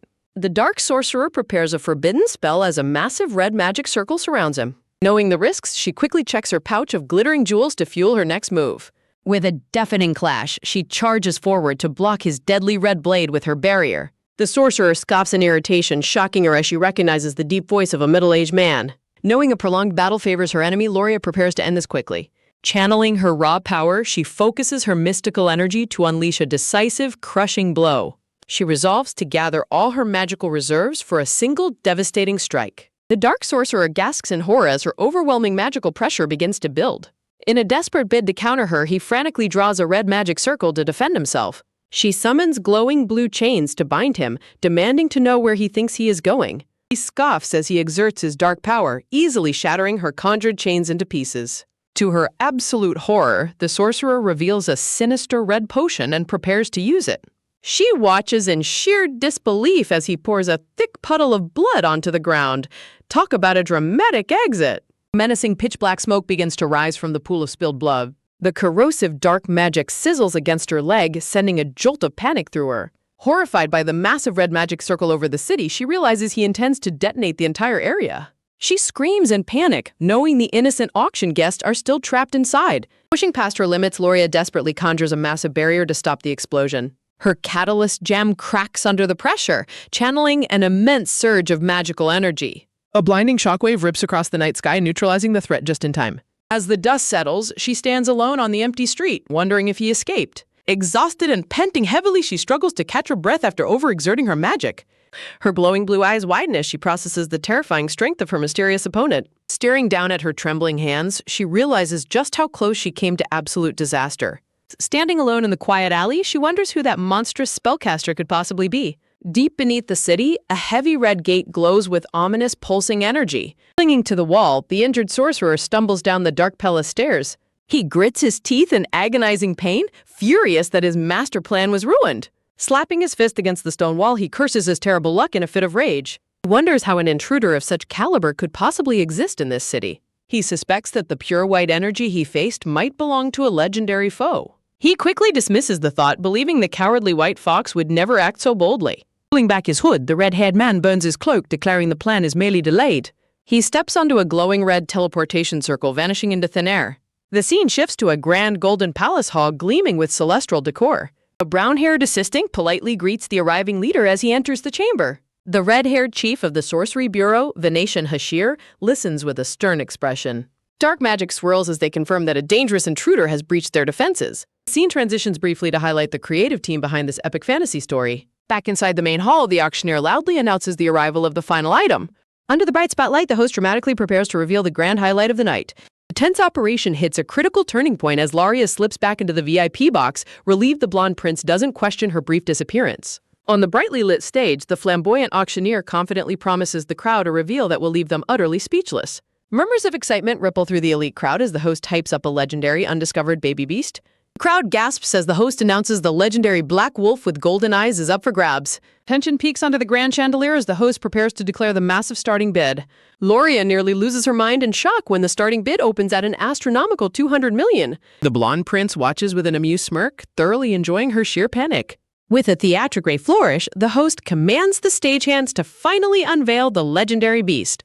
The prince casually asks about Xenox's terrifying nicknames, sending a shiver of fear down Loria's spine as she remembers his bloodthirsty reputation. The smiling prince confirms that the brutal commander has earned a mountain of horrific titles over the years. The atmosphere turns freezing cold as the prince mentions the specific name that strikes absolute terror into animal smugglers. A vision of pure violence flashes before Loria as she pictures a helpless smuggler being brutally choked. Standing tall in the shadows, Xenox holds a beaten smuggler in a death grip, rightfully earning his title as the Executioner. With a glowing, murderous gaze, the ruthless commander has systematically wiped out every smuggler in the capital just to find Shiro. The cornered smuggler whimpers in absolute despair, realizing he has crossed paths with the devil himself. Panic erupts in the dark halls as the broken smuggler screams in terror, identifying the monster as Grand Duke Clausium. Laria panics, realizing Xenox has transformed back into a human without successfully locating Shiro. Looking at the chaos unfolding below, Laria desperately wonders if her dark premonitions of the future can actually be rewritten. Unbothered by the looming threat, the charming blonde prince flashes a dazzling, confident smile. A trembling guard points his spear at Xenox, desperately screaming at him to halt. Without blinking, Xenox grabs the spearhead with his bare hand and effortlessly snaps the weapon to splinters. The crowd descends into absolute madness as the terrified auctioneer frantically runs for his life. A deafening, thunderous roar echoes through the venue, signaling the absolute collapse of the auction. The sweating prince frantically plans his escape from the enraged duke, prompting Laria to dryly question his future emperor credentials. The grand doors fly open as imperial knights burst in, commanding everyone to freeze. The fierce, blue-haired knight leader prepares to execute his orders and shut down the illicit operation. The knight is left dumbfounded as the trembling smugglers practically beg him to throw them into prison. A heavy, bone-chilling step cracks the stone floor, signaling a monstrous presence approaching. Surrounded by a menacing red aura, Xenox steps over the beaten guards like trash. While the prince fears a bloodbath, Loria realizes she must stop Xenox before he ruins her chance to secure the guest list. Suddenly, a strange, overwhelming magical pulse triggers a bizarre reaction deep within Loria's soul. A powerful, erratic heartbeat echoes in her mind as an ominous magical energy begins to swirl. To her absolute horror, a glowing blue magical orb manifests, triggering her long-lost fox transformation. Covering her face, Loria suddenly bolts from the VIP box, leaving the prince completely bewildered. Sprinting through the empty corridors, Loria panics as her body begins to shift back into a beast. Realizing her fated future might be completely unavoidable, she frantically searches for a place to hide. With a tiny squeak, Loria's human form vanishes, leaving a fluffy white fox tumbling through the air. Clinging desperately to her clothes, the tiny white fox freezes as a familiar voice calls her name from the shadows. Solek stands frozen in the dark alleyway, utterly stunned by her sudden transformation. Solek gently picks her up, analyzing her perfect fox form and realizing this is no ordinary magical illusion. The fluffy white fox looks up with wide, innocent blue eyes, completely at his mercy. Chibi Solike asks if she can speak, but the tiny beast can only let out a pathetic squeak. Sensing a dangerous presence, Solike quickly ducks behind a tree to hide the tiny fox. Outside, the panicked prince chases after the silent, furious Xenox, begging him to stay calm.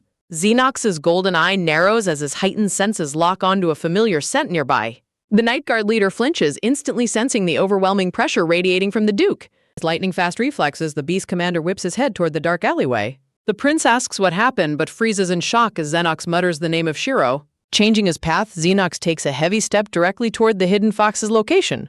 Laria's heart stops as the monstrous predator steps closer, her secret about to be exposed. Xenox's heavy footsteps send shivers down Loria's spine as she realizes there is absolutely nowhere left to hide. The story takes a brief creative interlude to showcase the hardworking team behind this epic translation. Sensing immediate mortal peril, the tiny white fox desperately urges Solike to run before they are caught. In a flash of motion, Xenox grips the hilt of a sharp rapier, preparing to strike. Loria's blue eye widens in pure shock as a lethal silver slash slices through the darkness. A massive tree trunk is severed completely by the sheer speed and power of the blow. The giant tree cracks and begins to collapse right behind the stunned Solike. A thunderous crash echoes through the alleyway, turning the tense atmosphere freezing cold. The perfectly clean-cut stump stands as a terrifying demonstration of the commander's monstrous strength. Solike forces a nervous smile, desperately trying to maintain his composure under Xenox's suffocating pressure. In the background, the panicked prince realizes Xenox has somehow swiped his own real sword. Xenox marches forward with the stolen weapon, completely ignoring the prince's bewilderment. The terrified prince screams at Xenox, demanding to know if he has completely lost his mind. Xenox stands directly in front of Solike, pointing the deadly blade right at his throat. A ruthless, cold glint shines in the commander's golden eye as he locks onto his target. Xenox remains dead silent, his menacing presence radiating a promise of absolute violence. Held tightly in Solike's arms, the terrified white fox freezes under Xenox's piercing gaze. In a low, chilling voice, the ruthless commander demands Solike release the beast immediately. A heavy, crushing aura of pure magical energy begins to swirl around Xenox's body. Solike tries to play it cool, nervously claiming they have targeted the wrong animal. He holds the fluffy beast even tighter, refusing to back down despite the looming danger. Solike fabricates a blatant lie on the spot, claiming he raised the white fox from a tiny cub. Xenox coldly questions the ridiculous claim, which Solike quickly and desperately tries to confirm. Solike begins to stammer nervously as his flimsy cover story starts to completely fall apart. He hilariously changes his excuse, claiming he was only trying to help the lonely fox make friends. Xenox stares blankly at the absurd justification, completely unamused by the obvious deception. The chibi panel captures the incredibly awkward silence as Solike only digs his hole deeper. Sweating profusely, Solike dramatically argues that the fox has a right to live her own life. Desperate to diffuse the terrifying tension, Solike frantically apologizes and asks if the commander is all right. Laria panics internally, wondering how Xenox recognized her instantly out of countless white foxes. The tense standoff reaches a peak as the Royal Knights watch the dangerous confrontation unfold. Xenox coldly asks if that is truly the end of Solike's pathetic excuses. The terrifying question hangs heavily in the air as Solike trembles in the corner. A blade scrapes against the stone with a lethal screech, signaling that playtime is over. Solike's eyes widen in sheer horror as he realizes there is no talking his way out of this. Solike panics in terror, realizing the monstrous commander fully intends to slaughter him right here. His golden eyes glow with dangerous intensity, promising swift and brutal retribution. Solike clutches the shivering white fox tightly, bracing himself for the commander's fatal strike. Unexpectedly, Xenox freezes mid-step, his eyes widening as he senses a sudden shift. A chilling, mysterious question echoes through the blinding glare, challenging the commander's authority. Seizing the sudden distraction, Solike pulls out a glowing potion and urges Laria to get ready to run. Realizing they are escaping, a desperate Xenox lunges forward and screams out for Shiro. The prince and his knights watch in stunned silence as the terrifying Duke processes his target's sudden escape. Clutching his head in pure panic, Solike gasps that he truly believed his life was over. He groans that he must have multiple lives, having used up most of them surviving today's ordeal. Solike expresses immense relief that he remembered to bring the powerful escape elixir she had gifted him. A terrifying memory of Xenox asking if she fears him flashes in Loria's mind. Looking down, Loria sadly notes that she has never seen such a vulnerable expression on the Duke's face. Solike's curiosity gets the better of him as he asks when she will return to her human form. The adorable little fox can only let out an embarrassed squeak in response. Looking at her, Solike realizes why the fearsome Grand Duke is so utterly obsessed with this cute beast. Loria notices his intense gaze and suspiciously wonders if Solike plans to sell her out for a massive reward. Sensing her distress, Solike kindly suggests starting with some fresh water to help her recover. Laria panics, realizing she will be in grave danger if she randomly transforms in front of Xenox again. She wonders if the sudden transformation is actually a painful recoil from using excessive magic earlier. Completely overwhelmed by the situation, Loria clutches her dizzy head as her thoughts spin. Suddenly, her fluffy white ears twitch as she feels a bizarre sensation deep within. A blinding blue light suddenly erupts around her as she begins to float in the air. Loria realizes with a jolt of shock that her human form is finally returning. In a spectacular display of ancient magic, her stunning human form is finally restored. Clad in a simple light blue dress, Laria lets out a massive sigh of relief. She stares down, bewildered by how she randomly shifted into a beast and just as quickly returned. Sitting down on the sofa, she reflects that she only ran because the magical fox marble triggered her panic. She shudders, thinking about how close she came to being captured by the relentless commander. A wooden mug is suddenly placed on the table, snapping Loria out of her deep thoughts. Solike smiles warmly, asking if she is ready to finally admit the truth about her secret identity. Loria internally questions how she could possibly live with a man who strikes absolute terror into her heart. Shifting her focus, she realizes she desperately needs Solike's unique skills to pull off her next move. Loria nods, preparing to explain the entire crazy situation to her trusted ally. Listening intently, Solike praises her for managing to escape such a deadly situation so cleanly.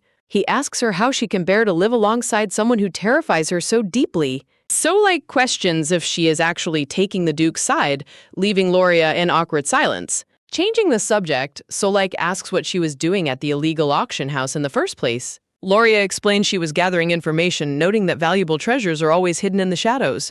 She gives him a sharp warning glare, commanding him never to betray her secret to anyone. Taking a sip from her mug, she listens as Solike quickly promises to keep her secret safe. Solike repeats her words, thoughtfully pondering her interest in gathering illicit information. He notes that finding the information won't be hard, but asks why she needs it so urgently. Laria seriously explains that she is desperately searching for a specific target. She reveals she is hunting down a mysterious individual who wields dangerous, forbidden magic. Sitting in his grand office, a red-haired nobleman broods in deep thought. His piercing red eyes glow with quiet anger as he contemplates his next move. An angry, frustrated voice demands to know the identity of their mysterious adversary. Moments earlier, a sudden cry of pain echoes alongside dripping blood. Wiping blood from his mouth, the brown-haired subordinate frantically reports an emergency. The red-haired lord reacts in disbelief to the sudden shocking news. The subordinate explains that their powerful spell on the Crassium estate was broken. He wonders if the formidable Grand Duke has finally discovered their plot. He reflects on the extreme, life-threatening cost of breaking such forbidden magic. He reasons that an incredibly powerful, unauthorized group must be responsible. The red-haired mastermind remains deeply unsettled by how easily the barrier shattered. A vision of the mysterious silver-haired spellbreaker haunts his thoughts. He sighs heavily as he prepares to write a critical message. He notes the immense physical toll the prolonged spell must have taken. Yet he coldly determines that mere suffering is not nearly enough. He climbs the grand stone stairs, driven by his sinister ambitions. He intensely desires to control the Duke of Crassium like a puppet. He despises the arrogant man who pulls the strings from behind. The red-haired mastermind decides it is time to contact his mysterious allies. He begins drafting a letter, determined to claim the powerful fox marble. Blood drips onto a parchment as he eagerly awaits a reply. A chilling response arrives, confirming that the contact will take action personally. Morning dawns on the mansion as Loria wakes up with a deep sigh. Her brilliant blue eyes reflect a mixture of confusion and lingering exhaustion. Her brown-haired maid arrives carrying a mysterious package from the royal family. The cute paw print bag is left resting silently on the bed. Loria tells herself to stop overthinking and focus on the present. She questions why her body suddenly underwent a magical fox transformation. She wonders if overusing her spiritual power triggered the bizarre shift. The maid politely knocks and Loria confirms she is fully awake. When offered breakfast, Loria decides she wants to eat in her room. The disappointed maid reluctantly agrees to bring the food up to her. Suddenly, Loria spots something unexpected and gasps in surprise. She opens her bedroom door, questioning a strange object left outside. She picks up a card containing a simple handwritten apology. Loria immediately recognizes the unique, elegant handwriting on the card. She looks down the corridor to see a silver-haired boy peeking in. The boy watches her with nervous, teary-eyed anxiety, hoping for forgiveness. Changing her mind, Loria decides to eat in the dining room instead. She playfully chides her maid for suggesting she eat in her pajamas. The scene transitions to the beautifully decorated, elegant dining hall. Dressed in a beautiful blue gown, Loria sits quietly at the table. She notes a quiet tension settling over the family gathered round her. The silver-haired man across from her sheepishly averts his gaze. A shiny red apple rests alone on a clean white plate. She asks if the apple is an apology, which he happily confirms. Amused by his genuine regret, Loria smiles and decides to forgive him. Determined to secure a crucial promise, Loria asks the silver-haired young man to guarantee the Grand Duke's safety. The silver-haired youth looks down sadly, admitting he feared she was intentionally keeping your distance. In a comical flashback, Loria and the spectacled man sweat drop over a simple apple apology. He quietly confesses his deep regret for trailing her and secretly administering a dangerous potion. Adjusting his glasses, the silver-haired man reflects deeply on the heavy weight of his past actions. Loria's brilliant blue eyes soften as she listens, processing his sincere confession. She firmly reminds him of his solemn oath never to repeat those dangerous mistakes. A quiet, tense atmosphere fills the grand dining hall as the family gathers around the table. Gently touching her cutlery, Loria's mother abruptly brings up the topic of her upcoming engagement. The elegant silver-haired matriarch clarifies that she is not entirely opposed to the union. However, she points out that the couple has barely spent enough time together to rush things. Understanding her concerns, Loria calmly agrees to stall the arrangement for as long as possible. Hearing her cooperative response, her relieved family members exchange warm, satisfied smiles. The brilliant morning sun bathes the exterior of the sprawling white mansion in a peaceful light. Sitting by candlelight, a long-haired man wearing an eye patch carefully reviews a stack of documents. His piercing green eye narrows in intense concentration as he scans the written lines. Keeping his guard up, the auburn-haired man stares straight ahead with a stern expression. Sitting across from him, Loria reveals that forbidden magic was definitely at play during the incident. Resting his hand on the desk, the eye patch-wearing man asks Loria if she has any leads. Loria recalls the formidable, looming shadow of a middle-aged adversary with a deep, chilling voice. She reasons that the perpetrator likely relied on a rare transformation elixir to mask his identity. Flashing a smug, confident grin, the auburn-haired investigator asks if she wants him to track him down. He proudly asks if she has forgotten his formidable tracking skills. He reassures her that he will stop at nothing to uncover the truth. Picking up a letter, he reads about the terrible, life-altering cost of wielding forbidden arts. Tilting his head back, he sighs heavily under the physical toll of his research. A fleeting memory of a hooded, red-cloaked saboteur peeking from the shadows haunts his mind. He reflects on how exhausting it was to personally infiltrate the chaotic auction house. Brushing his long bangs aside, the eye-patch man struggles to piece the puzzle together. He envisions their mysterious opponent, a sinister figure crowned with a golden skull. He deduces that the culprit deliberately avoids sacrificing his close allies for his dark rituals. He reasons that the mastermind must occupy a highly prestigious position where any sudden disappearance would spark immediate suspicion. Furthermore, the target likely holds a highly visible occupation, making long absences nearly impossible. The complex web of clues begins to tighten as the true identity of their enemy is narrowed down. Standing over his cluttered desk, he gathers the letters to systematically filter his targets. His sharp green eye flares with a mix of calculated brilliance and quiet determination. A painful, soft memory of a young girl clutching a teddy bear flashes before him. He vividly remembers the harrowing night he carried an injured, bleeding child through the dark streets. Staring at his reflection in the glass window, his face darkens with a solemn, heavy burden. An oppressive dark energy swirls as he vows to track down the hidden culprit. A cold breeze sweeps through the room, matching his icy resolve to deliver swift justice. A wave of murderous intent surges within him as he refuses to let the villain escape. Glaring into the darkness, his green eye burns with a deadly promise of absolute vengeance. She reflects on sending an excuse-filled letter to the Grand Duke and the Crown Prince about her sudden departure. Safe inside her grand mansion under the blue sky, she notes with concern that no reply has arrived. With a feather quill in hand, she carefully writes down her secret thoughts on a sheet of paper. Lyria's sweat drops as she vividly imagines a furious Xenox demanding to know who she escaped with. A small cup filled with a whirl amber liquid rests quietly on her desk. Looking out the glass window, the silver-haired girl takes a quiet moment to gather her thoughts. Suddenly, her vibrant blue eye momentarily shifts into a slitted, beast-like pupil. An unsettling wave of dark purple aura returns, triggering a sudden sense of dread. Clutching her silver hair in sudden pain, she groans in deep physical distress. Startling her brown-haired maid, she abruptly stands up from her chair in a panic. Loria gives a series of firm instructions to her blonde-haired companion, who responds with an eager salute. Surrounded by blooming pink roses, the blonde guard loudly declares his absolute obedience to her. The pair arrives at a grand, beautifully decorated magical boutique as the door chimes welcome them. Stepping inside the luxurious shop, they begin their search for rare ingredients. She reminds herself that she completely exhausted her powerful escape elixir during the recent auction chaos. Looking over the shelves, she notes her urgent need for rare replacement ingredients. She spots a single branch of rare blue fire coral sitting inside a glass jar on the counter. Suddenly, a hand clad in a dark red glove reaches out and taps her pale wrist. Loria turns her head in extreme shock, wondering who would dare interrupt her. She is stunned to see Sienna, a beautiful red-haired woman, standing right behind her. Sienna stands elegantly amidst a backdrop of blooming red roses and sparkling lights. Sienna greets her with a smug expression, noting how surprising it is to meet in such a place. Smiling slyly, Sienna demands that Loria yield the blue fire coral, since she claims to have grabbed it first. Loria's blonde guard steps forward defensively, loudly protesting that his lady was the first to claim the item. Guard proudly boasts that his incredible vision missed absolutely nothing. Well, someone is clearly earning a gold star for his high-energy loyalty today. He confidently asserts that Sienna was at least 2 seconds too slow.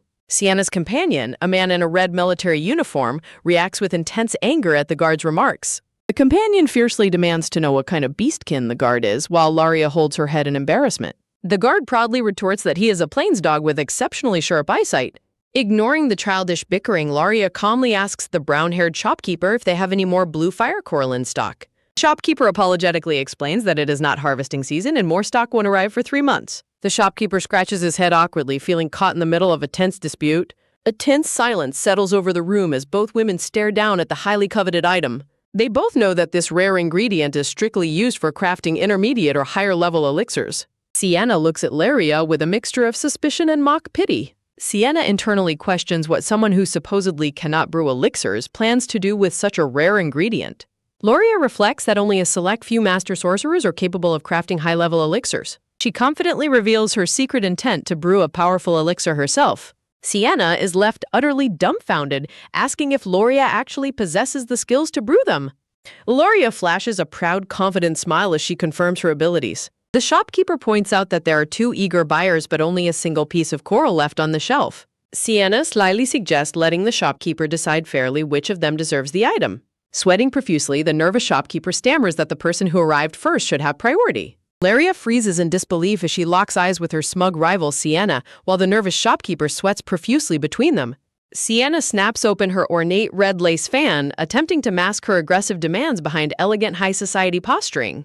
Confidently looking down her nose, Sienna boasts that this premium boutique is the only reputable magical supplier around. Standing amidst blooming pink flowers, Sienna elegantly gestures with her fan while bragging about recommending the shop to her elite colleagues. Watching her dramatic display, Loria quietly questions if her dramatic rival really needs to put on such an exhausting show. A sudden downpour of sparkling gold coins fills the air, signaling the absolute power of wealth in this magical dispute. Sienna flashes a brilliantly smug grin as she proudly declares herself as the shopkeeper's ultimate wealthy patron. Loria weeps in comedic despair, realizing her rival has completely dominated the negotiation using the sheer power of money. Standing tall, Loria prepares to reclaim her dignity as she proudly gets ready to make her next graceful move. Seeking to display mock generosity, Sienna offers to return the favor since Loria so kindly yielded the rare fire coral. Smiling slyly, Sienna requests that Loria graciously yield the next rare item they both happen to find. Rodette wipes away tears of absolute adoration, deeply moved by what he mistakenly perceives as Loria's divine generosity. Loria's brilliant blue eyes narrow in sudden concentration as she notices something intriguing on the counter. She watches Sienna collect her purchases, highly suspicious of the specific alchemical recipe her rival is preparing to brew. Scanning the basket, Loria notes a collection of red berries, delicate white lilies, and a glowing blue potion vial. Piecing the clues together, Loria instantly deduces that Sienna is trying to craft a rare elixir to turn hair golden. Sienna freezes in absolute shock, her smug confidence instantly evaporating as her secret plans are laid bare. Sienna's heart races in panic, utterly baffled that Loria figured out her highly complex potion formula just by looking at the ingredients. Glaring at Loria, Sienna desperately tries to process how this supposedly untalented girl could possess such master-level knowledge. Breaking the heavy silence, Loria boldly and bluntly predicts that Sienna's ambitious potion attempt is destined to fail. But Sienna demands to know why, only for Loria to lecture her that using volcanic herb will ruin the golden hue, leaving her with a muddy, dirty blonde instead. Smiling proudly, Loria walks out of the shop alongside Rodette, leaving a stunned Sienna standing completely speechless. Left alone in the quiet boutique, Sienna stands in frozen silence as Loria's warnings echo heavily in her mind. Clutching her hand in deep frustration, Sienna desperately tries to convince herself that Loria's advanced alchemical logic must be wrong. Surrounded by a surge of dark purple aura and roses, Sienna furiously vows to prove Laria wrong by successfully brewing the potion anyway. As evening falls, the warm orange sunset bathes the city streets in a peaceful, quiet glow. Wrapping a beige traveling cloak around her shoulders, Loria reflects on her successful trip as she prepares for her final errand. Stepping towards her white carriage, Loria instructs Rodette to wait behind, prompting a loud, dramatic protest from her overprotective companion. Laria gently reassures him that her quick trip will only take a moment and requires absolute secrecy. Rodette's inner loyal dog spirit whines comically as he reluctantly reflects on his duty to protect his beloved lady. Chibi Rodette wipes away a tear as he accepts the bag, while Chibi Laria waves goodbye, promising a swift return. Left behind in the golden sunset, Rodette resolves to keep a hypervigilant eye on the bank entrance instead. Laria enters the grand bank building, smiling at Rodette's overprotectiveness and reassuring herself that nothing dangerous could possibly happen. Laria smiles softly under her hood, only for her peaceful thoughts to be shattered by a sudden blood-curdling scream. A band of armed masked robbers bursts into the lobby, drawing their swords and loudly commanding everyone to raise their hands. A tense, fiery atmosphere instantly consumes the Grand Bank Hall as chaos erupts in an unexpected flash. Hearing the commotion from outside, Rodette panics comically, screaming for his lady in absolute terror. Inside, Loria scans the room, noting that while there are only a few visible robbers, the bank guards have been completely neutralized.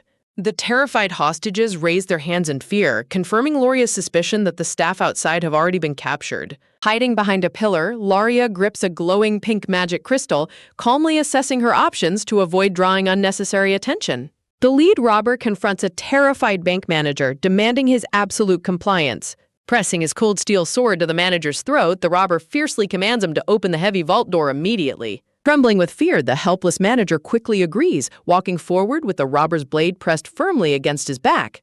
Laria watches intensely from the shadows, realizing she must choose her moment to strike very carefully. Suddenly, a powerful, commanding voice rings through the bank lobby, ordering the armed robbers to halt and step back. Click-clacking in elegant high heels, a mysterious figure steps forward, leaving the hostages gasping in sudden shock and hope. Sienna steps into the sparkling light, posing elegantly in her crimson dress as the hostages joyfully celebrate their glamorous savior. Peeking from under her hood, Loria is utterly dumbfounded to run into her dramatic rival twice in one day, wondering if this ridiculous coincidence is fate. Hiding behind a cold stone pillar, Loria quietly watches the high-stakes hostage situation unfold while deciding whether to let Sienna handle the crisis alone. The armed thief stares in absolute bewilderment at Sienna's theatrical entrance, wondering if the flashy noblewoman has completely lost her mind. Enraged by her arrogance, the sword-wielding criminal lunges forward to ruthlessly strike down the defiant girl. With a swift, elegant gesture, Sienna summons a brilliant magical crest, blasting her attacker back with a surge of raw energy. Observing the sudden blast from the shadows, the scarred bandit leader realizes they are dealing with a highly trained sorceress. Brimming with confidence, Sienna demands their immediate surrender, offering the criminals a brief chance to escape heavily accountable charges. The rogue magic user sneers at her mercy, conjuring a dangerous counterspell of his own to crush her resistance. Watching the battle escalate, Loria gasps in sudden alarm upon realizing that the lead bank robber is also a powerful sorcerer. Violent magical currents clash in the center of the hall as Sienna struggles to maintain her defensive barriers against his dark lightning. The oppressive energy of the rogue sorcerer's attack easily pierces through the room, threatening to shatter Sienna's defenses completely. A sudden wave of dread washes over Sienna as the villain flashes a mocking, triumphant grin from beneath his dark hood. Stripped of her defensive magic, Sienna collapses to her knees while her sinister opponent gloats over his effortless victory. The villain mockingly boasts of his superior power as a stunned Sienna desperately demands to know how he neutralized her sorcery. With a sinister grin, the rogue magic user proudly displays a mysterious glowing blue amulet to his defeated victim. Bandit leader boasts of risking his life to steal a legendary nullification necklace from the Ministry of Magic, rendering Sienna completely helpless. Realizing the bandits plan to kidnap Sienna for a massive ransom, Loria clutches her magical bracelet, knowing she must now intervene. Just as the sinister sorcerer prepares to seize his target, a protective shadow falls over the helpless noblewoman. Loria boldly steps into the conflict, highly motivated by the terrifying prospect of losing her hard-earned commission fee. Bewildered by her unexpected savior's sudden appearance, Sienna weakly mutters a name in complete disbelief. Furious at the interruption, the bandit leader fiercely threatens to execute Loria for daring to stand in his way. The rogue sorcerer unleashes a terrifying, roaring elemental dragon of blue lightning to obliterate his new target in a single blow. To the bandit's absolute horror, his devastating spell completely disintegrates before it can even touch Loria. The rogue magic user freezes in sheer panic as he realizes his powerful sorcery has been effortlessly nullified. When the bandit demands to know if she also possesses a nullification artifact, Loria casually dismisses the idea as completely unnecessary. While Laria secretly calculates her next move within his nullification field, the panicked bandit curses his sudden bad luck. Realizing she cannot cast large-scale spells in this restricted space, Loria decides her best strategy is to simply stall for time. Outside the chaotic hall, a terrified nobleman trembles as heavy, commanding footsteps echo loudly down the corridor. The heavy doors burst open, revealing a powerful commander standing in the bright gateway to dominate the battlefield. Glaring into the smoke, the stern, auburn-haired investigator steps forward with a deadly gaze that promises absolute ruin for the criminals.